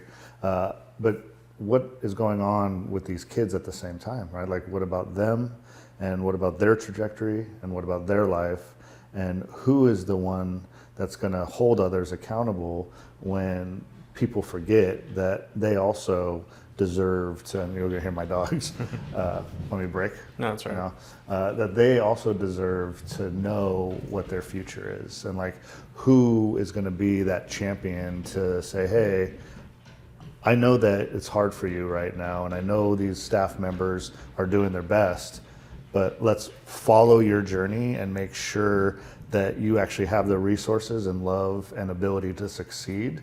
And I don't see that shit at all. It's just, poor kid, you're in a group home, poor staff member, it's hard to deal with them and their emotions, but I got to get my degree and I got to get my next career move.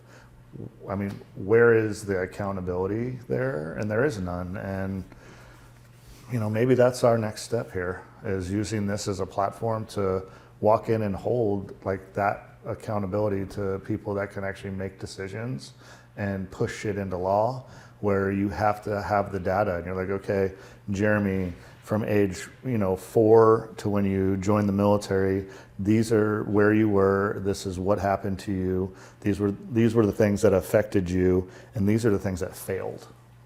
One thing I learned really quick, and I was again very lucky, my last year of high school, on my own I kind of figured out that I got to stop being a lazy ass. I got my grades up, I did pretty good, but when I joined the Navy, I recognized very quickly that my life in group homes, the structure, the having to be at bed at a certain time, up at a certain time, be at a dinner table at a certain time, everything was time-based. It made it very easy.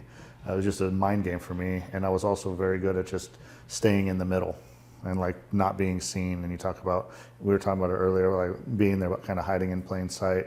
And so boot camp was a breeze for me. There was nothing hard about it for me except having to run, which I hate running. That was and still to this day, I hate running. But getting past that, I actually thought about the foundations of my life in group homes, how easy it made me getting through the military was. It was very easy because there was nothing ever as hard as dealing with group homes. That's for kids out there too. Like, man, this sucks. My life sucks.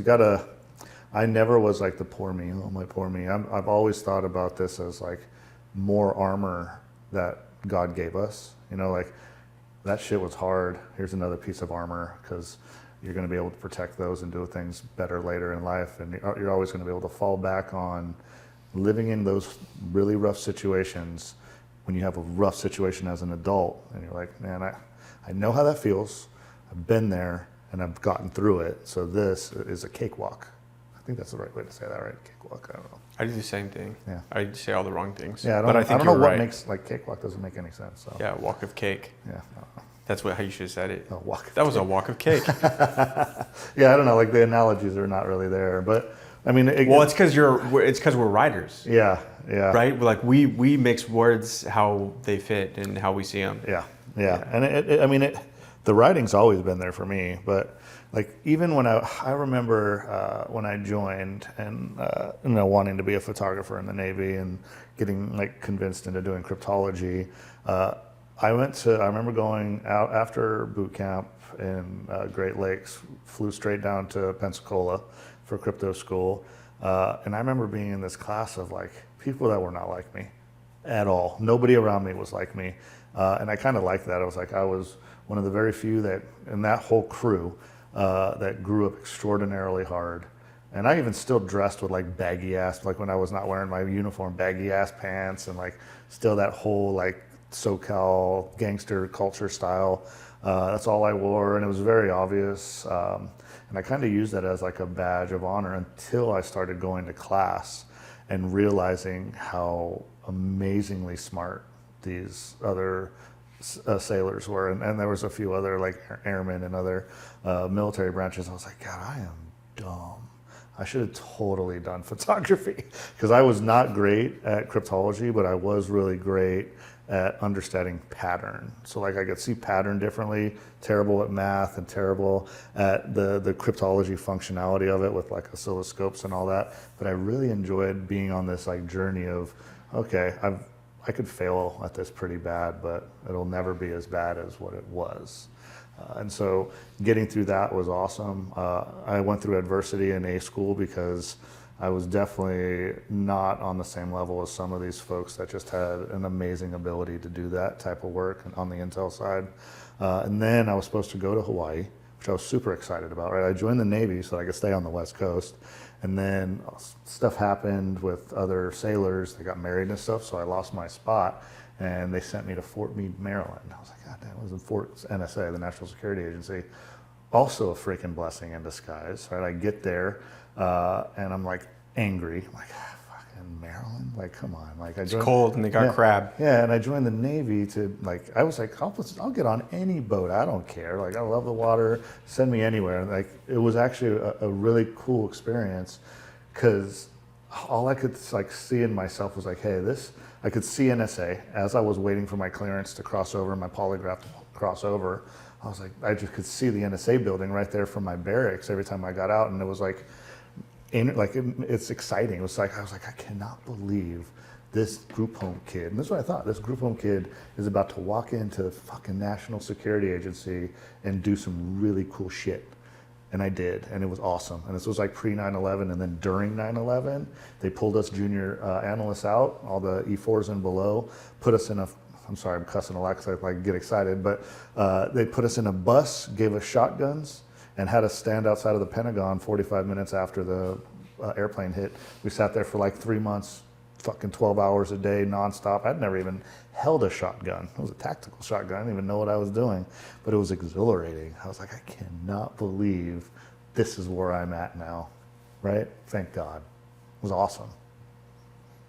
And that's just the attitude I had all the way through. It was awesome. And got out of the Navy very shortly after that, got recruited out and went to Iraq and had a blast in Iraq for a year. And like, that's where I got my taste of like supporting SOF. I was at Camp Cropper in Iraq, which is Saddam's old prison.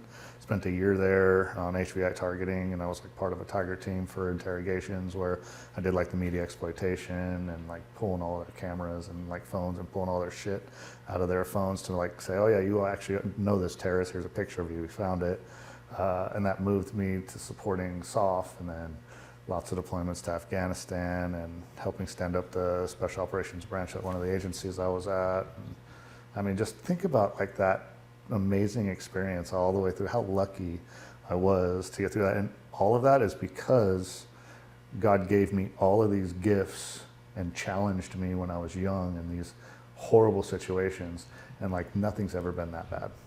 And there was some bad moments like overseas, right? But just phenomenal. And like think about and you know this especially, like think about the humble, amazing, brilliant warriors that I got to like stand next to and be their intel guy for forever, like for so many years, up until 2019, right? Until I moved into leadership roles. Like every day it was like, these are the most amazing, smart people, and it made you want to do better every time. And that like environment, I was like, God, I cannot disappoint. I can't disappoint these people. I got to be the best I possibly, all day, every day was just like amazing. And like even in the back of my head, I was thinking, Jeremy, you were in group homes until you joined the Navy. You lived in group homes just a few years back.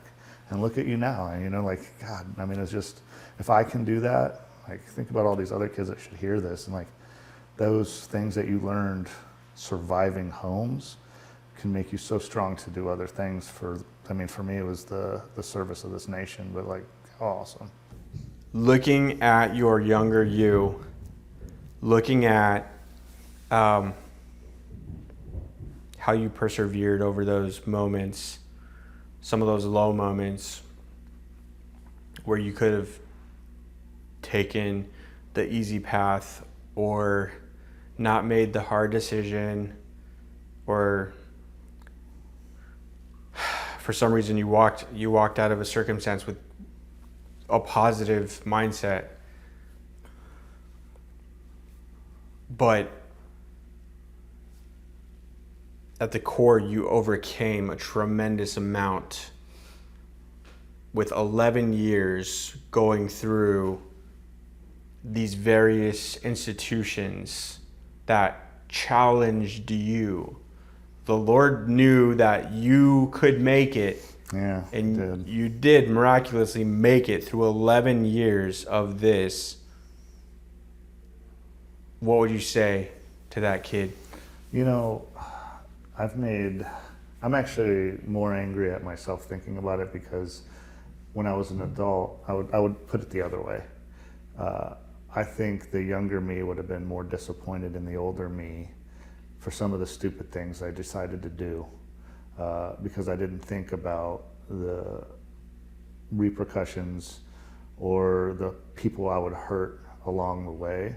And that's not the fiber of who I am and who I became because of that younger me and the challenges I went through growing up in the system. So I kind of throw it the other way, where it's, dang, like, older Jeremy's stupid. Like, why would you make those decisions when you really knew like what it would cost?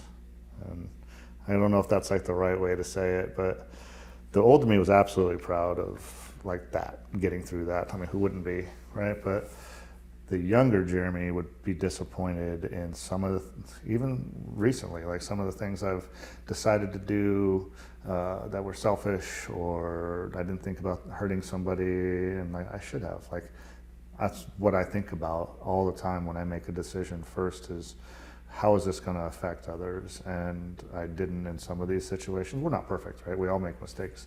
And some of these, like, yeah, the younger Jeremy would have been like, you dumbass. So then let me add on top of that. How would you encourage kids who are on the precipice of making decisions like that? Yeah. Kids who are before those moments. What would you say to kids that would, like, if you had a shot at trying to convince them, right, to take more initiative, or, you know, have more integrity, or to because I know the mindset. The mindset is, I'm not going to make it past 21. I'm not going to make it past 19. It'll be a miracle if I live to 18, and yeah. You don't care. Yeah. So what do you tell those kids? Yeah, it's hard to, because a lot of them are naive and gullible, and they want that foundation of love, and they're willing to find it in places that really aren't love, like gangs and doing really stupid things, and doing stupid things for friends that they tell you to do because you want to be accepted. So even in that context, it's hard to tell young men and women to, like, don't do that, like, you can't do that. But I would say that if you do choose to make these choices that are wrong, don't ever like lose the ability to be kind. And that's what saved it for me, is like the kindness, the ability to think with my heart first. That's what always helped me succeed. Even when I made stupid decisions, I know I'm a really good person. And you know when you are. Like, you know when you're a good person, and it's a flaw too, when you think with your heart over your mind. I'm emotional, overly emotional, but that's been a huge strength of mine, because I can read people really well. I'm able to understand, leading into where my job is now, I can read a room probably better than most people. I can sit around and watch people's faces and pretty much understand what they're going to do. And I'm really great at diffusing situations that are bad, because of how many times we've had to do that in the past, that could go the wrong way, and get a lot of enjoyment out of calling out bullies. Like, I enjoy that. That's like so fun to do. Like, we sit in a room of executives, people are pompous, they think they know everything. Everybody has a backstory. You know, we've all done cool shit. You don't need to like name all your tickets, all the cool things you've done. Just let it go. But I love to call out the ones that like to do that in the face of others that are just trying to do the right thing, and like they bully them. And that is because of how I grew up, like seeing it that way. And now that I'm in business development, I'm a managing partner now of like this joint venture. All of these things are because when I work with leaders and executives, they see me for who I really am, because I'm not putting on a disguise, because I don't need to anymore. I've already dealt with, all the hardest things I could possibly imagine. So now it's like, how blessed am I every single moment, every day? You're like, here we go. It's another awesome day because I get to do this cool shit. Two things so pattern recognition. I would argue that came from your recognizing patterns as a kid threatened by their environment. If I walk down the street and I see the gangsters at the end of the corner and I take one more step and they look up, right? Like you have a massive, you have a very sensitive pattern, trained pattern recognition, I would argue, from your environment. Yeah, that made me a pretty good intel guy actually later on, because of SIGINT, right? So I wasn't like all source, and I mean, we don't have to go into the different types of intel fields, but signals intelligence is understanding all the different radio frequencies and how they are applied across different anomalies. And I was able to, because of the pattern of life and understanding that, I was definitely able to isolate things in a way others weren't and show it in a way that was easy to understand. Because for me, I always because there are smart people, they're like, I'm gonna let you know how smart I am by putting all this shit on a map and data, blah, blah, blah, and then I'm gonna brief it. And most times the commander on the ground's like, I don't wanna fucking see all these words, So it was like, I made it more of like a painting, so that they can see it in a way that was very easy to, for your eyes to gear towards. You're like, okay, there's the problem. And that was why I was very successful on the SIGINT side, the targeting side, and working alongside SOF, because those guys are very tactile. Do you feel like there was anything else that helped you from your youth to joining the Navy, and would you call it excelling in the Navy? Yeah. I grew very late and physically. I was very short. I graduated high school at 5'6", something like that. I was tiny. In boot camp, I actually grew and had to get new uniforms. So I went boom right up to 6 feet, and I was still pretty thin at the time, probably 170, 180. But the confidence of having a bigger body for someone who was always tiny was very awesome for me. Because even now, to this day, I remember how long of my life I was smaller than everyone, and people bullied me for that. So in the Navy, I was bigger, not ugly. So I was able to get into places because of how I looked. Before, I wasn't able to do that, but I knew what it was like to not be able to get into those situations. And now the platform of who I became physically allowed me to do these other things, but I was humble with it because of knowing what it's like to be small and invisible and picked on. So that really allowed me to work in environment, especially with intel, because they're nerdy, very eclectic, unique minds. So I was able to blend in with a lot of the introverts, because I'm very extroverted, and see them in the way that they are and gain their trust and friendships. And it allowed me access to their work and what they do in a way that others were like, how do you talk to these guys? I'm like, well, I just see them. It's still to this day, I'm building a team right now, and people are mystified by how'd you get these guys? I was like, well, it's reputation, right? And the culture that you're bringing to the company, and this loyalty that's very strong with me because of my friendships growing up.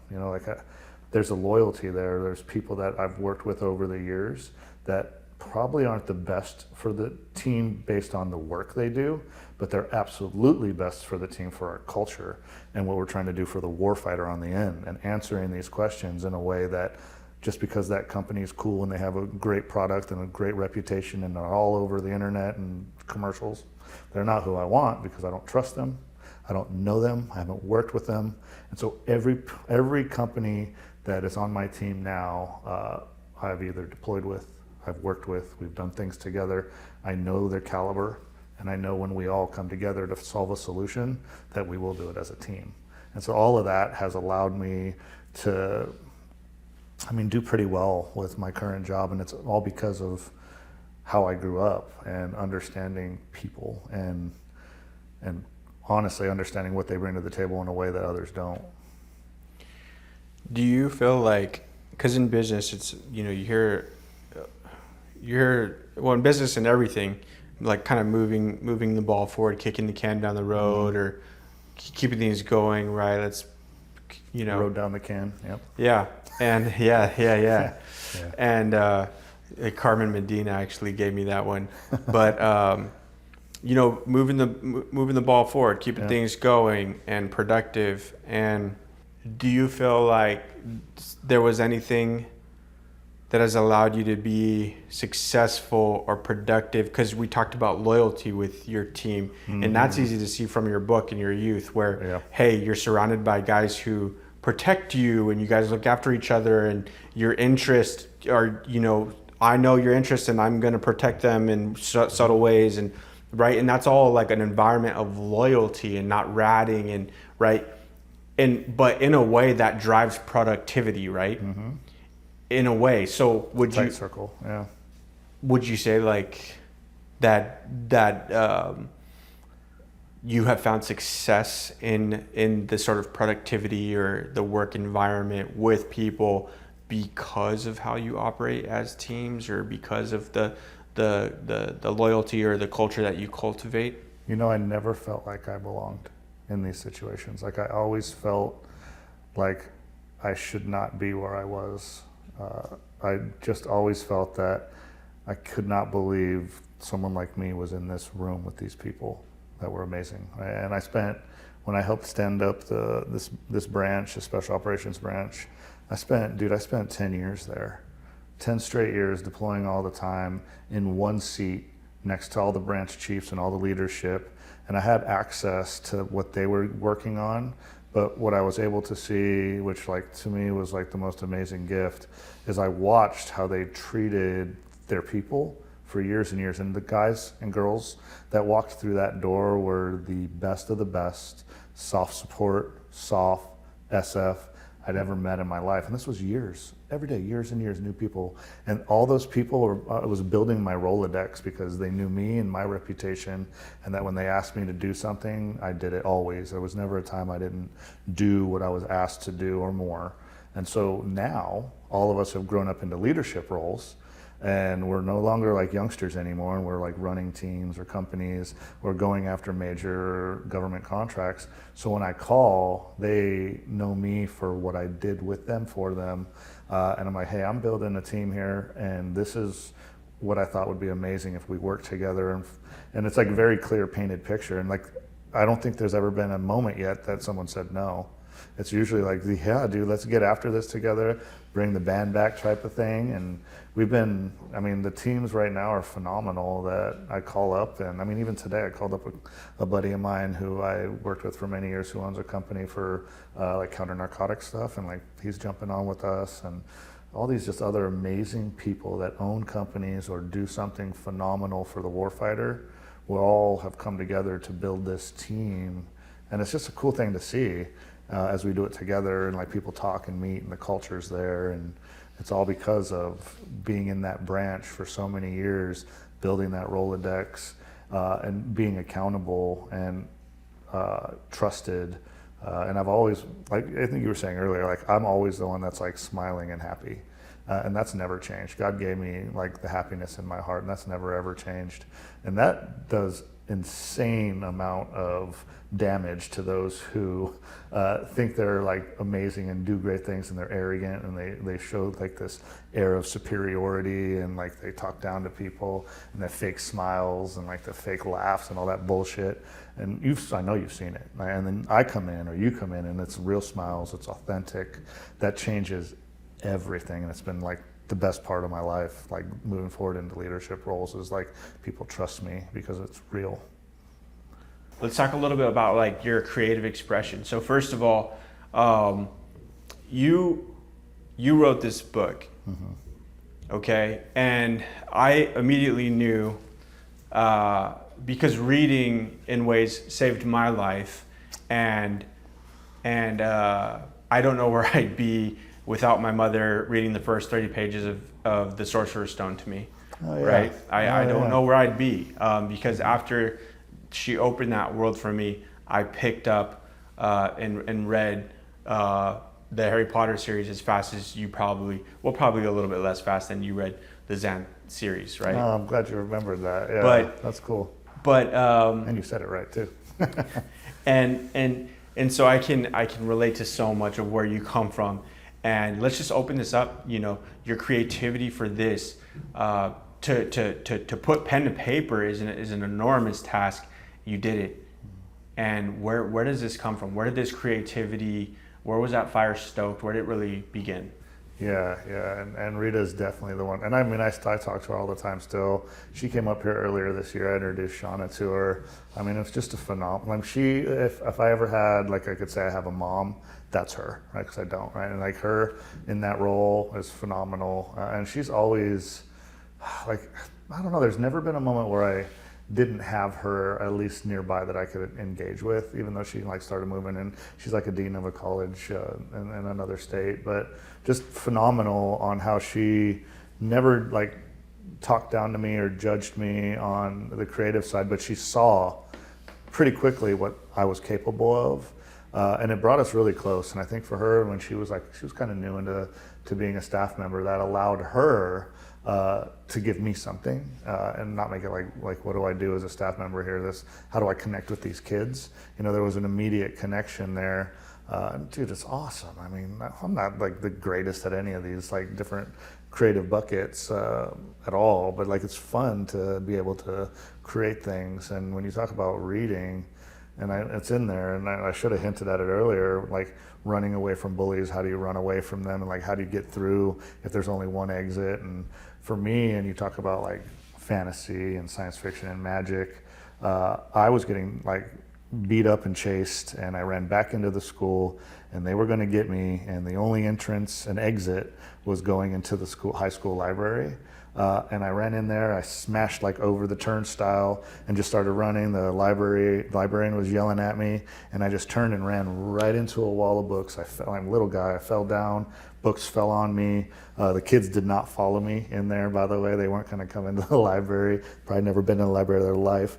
And like this book fell down, it was Spell for Chameleon, right? The very first book in the Piers Anthony Xanth series. And like I was never read, I didn't read books. I read some Bible verses here and there. And I just remember sitting there like opening it and reading it, and like this silence like came over me, and like this like peace came over me. And I remember like looking up, and the librarian didn't even, like, she noticed it and like was cool about it. And from there, like I just was what's the word? Yep, Like, voracious reader. yeah, I just could not get enough. And there was no phones, and like computers back then were big old boxes. And like when I went up to her and like those closing down starting like to like close up the library, she had already like pre-ordered the next series of books for me, because I could tell like that's what, like, some librarians are just phenomenal in how they're able to do things like that, and I have a lot of respect for them. But man, I read every one of those books. It was like every single day I was finishing a book, almost. I just crushing reading, because I'd go onto the bus, I'd read, I'd get to the house, the group home, and now I had something to do other than just sit there and be miserable, you know, and like, or watch TV. I'd go into my room or on the couch or outside, or if they let me outside, and I would just read constantly. And that's honestly how me and Shauna started talking. She loves to read too, and we both, with the analytical mindsets that we try to apply to work, having the fantasy, sci-fi love of reading is an escape, right? And even to this day, it's like a phenomenal silencing of the mind when you're overactive, and like just being, and you probably know if you like to read, like it's, I try to get my kids to like to read, but kids these days like to just play on their phones, and it's becoming a lost art. And yeah, it's probably one of the reasons why I write so descriptively, actually. This is now a product. It exists in the world Forever, right? It's immortal. It's amazing, Yeah. and it's worth a read, right? It's not bad you writing, did right? something productive Yeah. with your life. Yeah. Not discounting everything else, but it's here. It exists. And how is this possible? How? Dude, I thought people were biased with my writing, right? I love to write. You know how like Jack London could So there's writers out there like Hemingway, who's not as discreet. He's like point, very short sentences, get to the point, phenomenal writer. People love to get through his reading because it's shorter, right?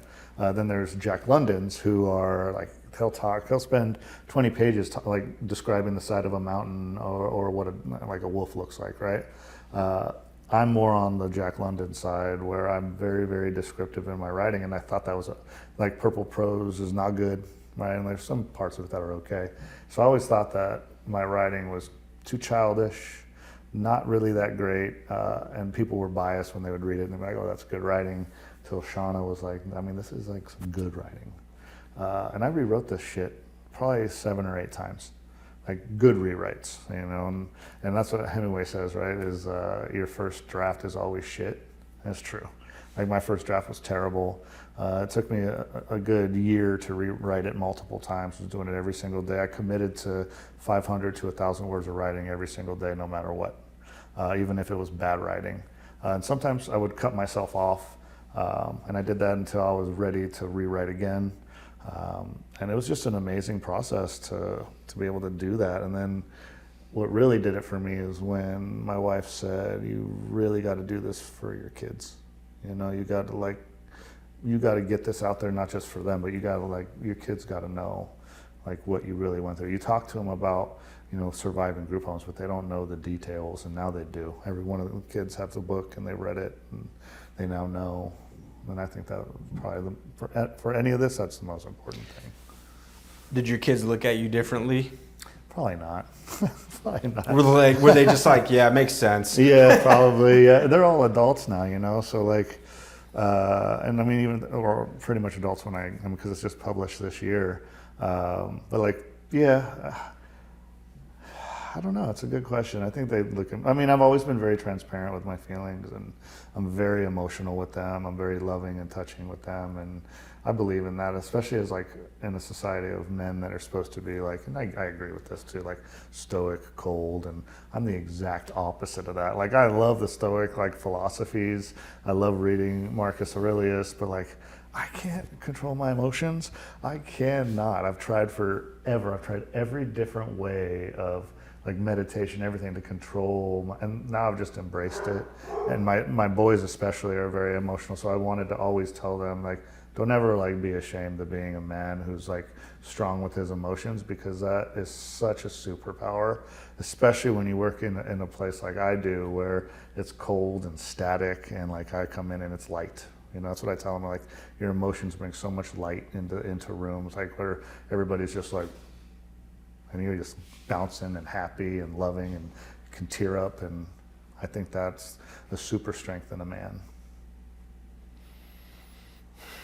If you wanted your kids to take anything, any one thing, I'm not talking about the rest of the world, I'm talking about your kids as an audience. If you wanted your kids to take anything away from the book, what do you think it would be?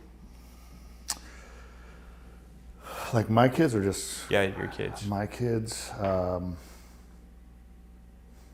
Would it be about you? Would it be about the world? Would it be about, the one thing that you wish your kids would, They're doing it, actually. And I didn't even have to tell them, because we've been so open about it. Accept everyone around you.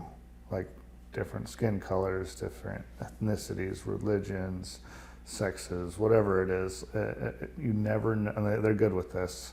They have a disability or a mental illness, accept them for who they are and don't judge them. I hate people who judge, and they have, and they've, even when they were younger, the boys especially, if a kid, they play a sport and the kid had autism or something, I love to see it. They would always gear towards them and kindness, and that is all I care about, is for them to see people without that darkness, and they do, and I'm proud of them for that. And they know too in this house that there is no judgment. They can trust us and tell us pretty much anything. And there's some of my kids who don't live here now. We're not as close as we used to be, but they always know that is here. They can tell us anything. There is no judgment, and I want them to be able to keep pushing that forward. because that's hard to do. You know, there's a lot of people out there that just judge you based on that first appearance or the first thing that you say, or you tell them a little bit of your backstory and they judge you for that. Like, come on, man.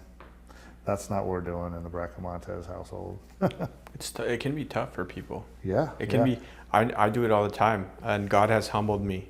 Yeah. You know, when I'm judgy, and it's great. I love being humbled by God. I mean, it sucks. It's not fun, but I'm like, thanks for showing me you care about me to correct me. Yeah. And that you're here, that you're still watching over me, and you're still keeping me on a true path. Yeah, and this is what I tell my kids too, and you could ask them, any one of them at different times without even talking to me. I've said it thousands of times from them growing from little all the way up. Like, it is so, and we were just talking about it, it's like so easy to be mean. It's easy. It's super easy to be a dick and be mean. There's nothing hard about that. It's really hard to be kind in hard situations. Like, be kind, don't be mean. I've always said that to them from like the moment they were little. Like, be kind, don't, like, it's so easy to be mean, do not do that. And like, they're still kids, they still do stupid things, but I know that's on their mind all the time when they're, and like, especially my youngest daughter, she's phenomenal. She's always coming back, like thinking about like how like she treats people or how others, like she hates like when others are treated bad, and she's always stepping in the way. That's Shauna too, who's like phenomenal with that, and that's what we do here. And I'd love to push that love out more, and for this book too, you see it in the book too, like there's a lot of kindness in there where I could have been a total terrible human being. So going to your success today, you have found success. I've been very blessed, man. I really have. I mean, this is all a blessing. Look around this. It's my fucking house, dude. Can you believe this? It's incredible. I know, it's incredible. Every day I wake up, I'm like, I cannot believe this is real. So what's your secret? If you know, tell me. I have no idea. I think God has put me in situations that were incredibly hard for a very long time, and I've never given up on him. I've always believed that he's put me here for still going purpose, and I'm benefiting from that now with all the gifts he's given me. It's God's grace, man. Have you had to act on like faith? Like, have you had to make decisions on faith? Yes, I do, and you're probably the same way. And that's actually something that's came from this too. Is I like to execute on decisions like immediately. Shauna, she's stoic. She likes to think about things, and analyze all of the possibilities. I'm not that way at all. I'm like, I'm gonna go do this. I'm gonna go execute this immediately. And if something like falls and is bad, I'll figure it out. You know. Okay, so let's open that up. Okay. Fear of failure. Where is it? I don't really have much fear of failure, to be honest. What I fear most is disappointing people. I think like making a decision and hurting someone and disappointing someone is way worse. I remember like my grandfather, like I said, he was never angry at me, but one time we were at Ralph's, the West Coast supermarket, and he had this old 1980s Ranger that he taught me to drive on early on. And he had like this old manual key, and I was he was like outside smoking a cigarette, so I was just sitting in there, but the key was in the ignition, and the doors, I just walked, I got out and the doors automatically locked, and I was like devastated because I just saw him and he looked at me because he told me not to leave the car. Luckily, he had like a spare key. Like back in the day, we'd have like the magnet underneath the wheel well. But like the whole way back to the house, like he didn't say anything. And like I was like wanting him to be like, please, like he'd be mad at me, tell me I was terrible. But he was just like, I could see like I didn't listen to him. He was disappointed in me. And I think about that all the time when I make decisions, and like always think about his face, like not looking at me. I was like, oh God, that ate me alive. And no failure could ever be greater than that. Yeah, because always in the back of my, I didn't think about this until Shauna told me, like in the group homes, like I always felt like if I didn't do exactly the right thing with him, which it was easy, that he would stop picking me up and taking care of me. Like if I ever made a mistake that was so severe, which I never did, but I could have, he would just no longer be my casa. And that I thought about all the time, and that was fear. And a fear of like being alone again and like making a mistake so bad that I cost that relationship. Thank God I didn't. That's trauma, right? For real. It sits there forever. It's there every day. But in ways it's shaped your success, kind of like you were just saying. Yeah. How do you think that's helped you with your success? I think when I talk to people, and now that I'm in, and I never thought I'd like move into business development the way I did, from operational work to business development to succeeding. And it's very hard to succeed in business development. I think when I'm building teams or we're going after programs or contracts, the way I do it is like I don't want them to be disappointed in me. So when I bring a teammate on, there is that fear of like, am I saying the right things? Have I grasped like the context of like how they can help? And I mean, pretty much 100% so far. It's been a good experience, you know, like because I'm really thinking about them and like what they're bringing to the team and like how I can take care of them in a way that allows our culture to grow. And it's been pretty great. Do you feel like if like that fell apart, like you would feel like a failure? Like part of you would feel like... No, because it's not going to fall apart, man. Like I don't think it's possible when you build a foundation like that. I don't think it's possible to break apart. And if something bad happens, that cornerstone is like implanted, and I'm part of that and it's just other teams too that we build. It's just, yeah, I don't know, man. It's built on trust and loyalty, and like I keep going back to that, but like I don't see how. The only way that would break is if I became a terrible, shitty person, probably. And I don't see that happening. Yeah. So, where can people follow you, follow your work, engage with you? Where can they purchase the book? Where is it available? Yeah. How can we make sure that we tag you and find you? Yeah, the book's on Amazon, Barnes & Noble, all the major like book resellers. Unfortunately, I'm not great with. It's on Instagram. It's Bracamontes Photos. I follow that one mostly, but where I'm mostly on is LinkedIn. Mm-hmm. So it's just my name on LinkedIn. How can people engage with you and support you? What are some bigger ways that they can support you and support the kind of the spreading, purchasing of this book? What are some things that you are open to?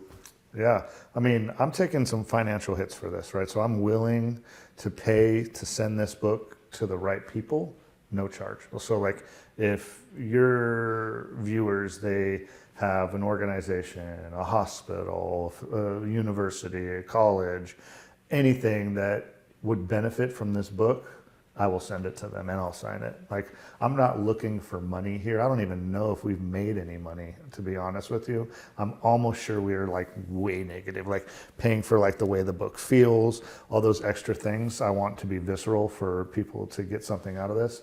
I'm willing. Like, this is not about money. This is about getting this message to the right, not just kids, but like adults too, and like educators and stuff. So yeah, just let me know and I'll send it. And that's, man, we've sent hundreds of books for hundreds and hundreds, even to Orangewood, by the way. I sent like a dozen books there. Didn't even say shit. I just sent them, you know. Well, thank you so much for your time, Jeremy Bracamontes. See. Thank you. I don't speak Spanish either. So. And I hope that we can generate some support and some attention for you and your new book, Resilient. It's going to do some good things, man. Thank you so much for sharing yourself with us. Appreciate it. And if I can do anything in return for your company, I will absolutely do it. Thank you, brother. Yeah. Thank you so much for watching. If you enjoyed the episode, please feel free to like and subscribe and follow us on social media. To follow Jeremy's work, we've included his social links below. We hope to see you in the next one.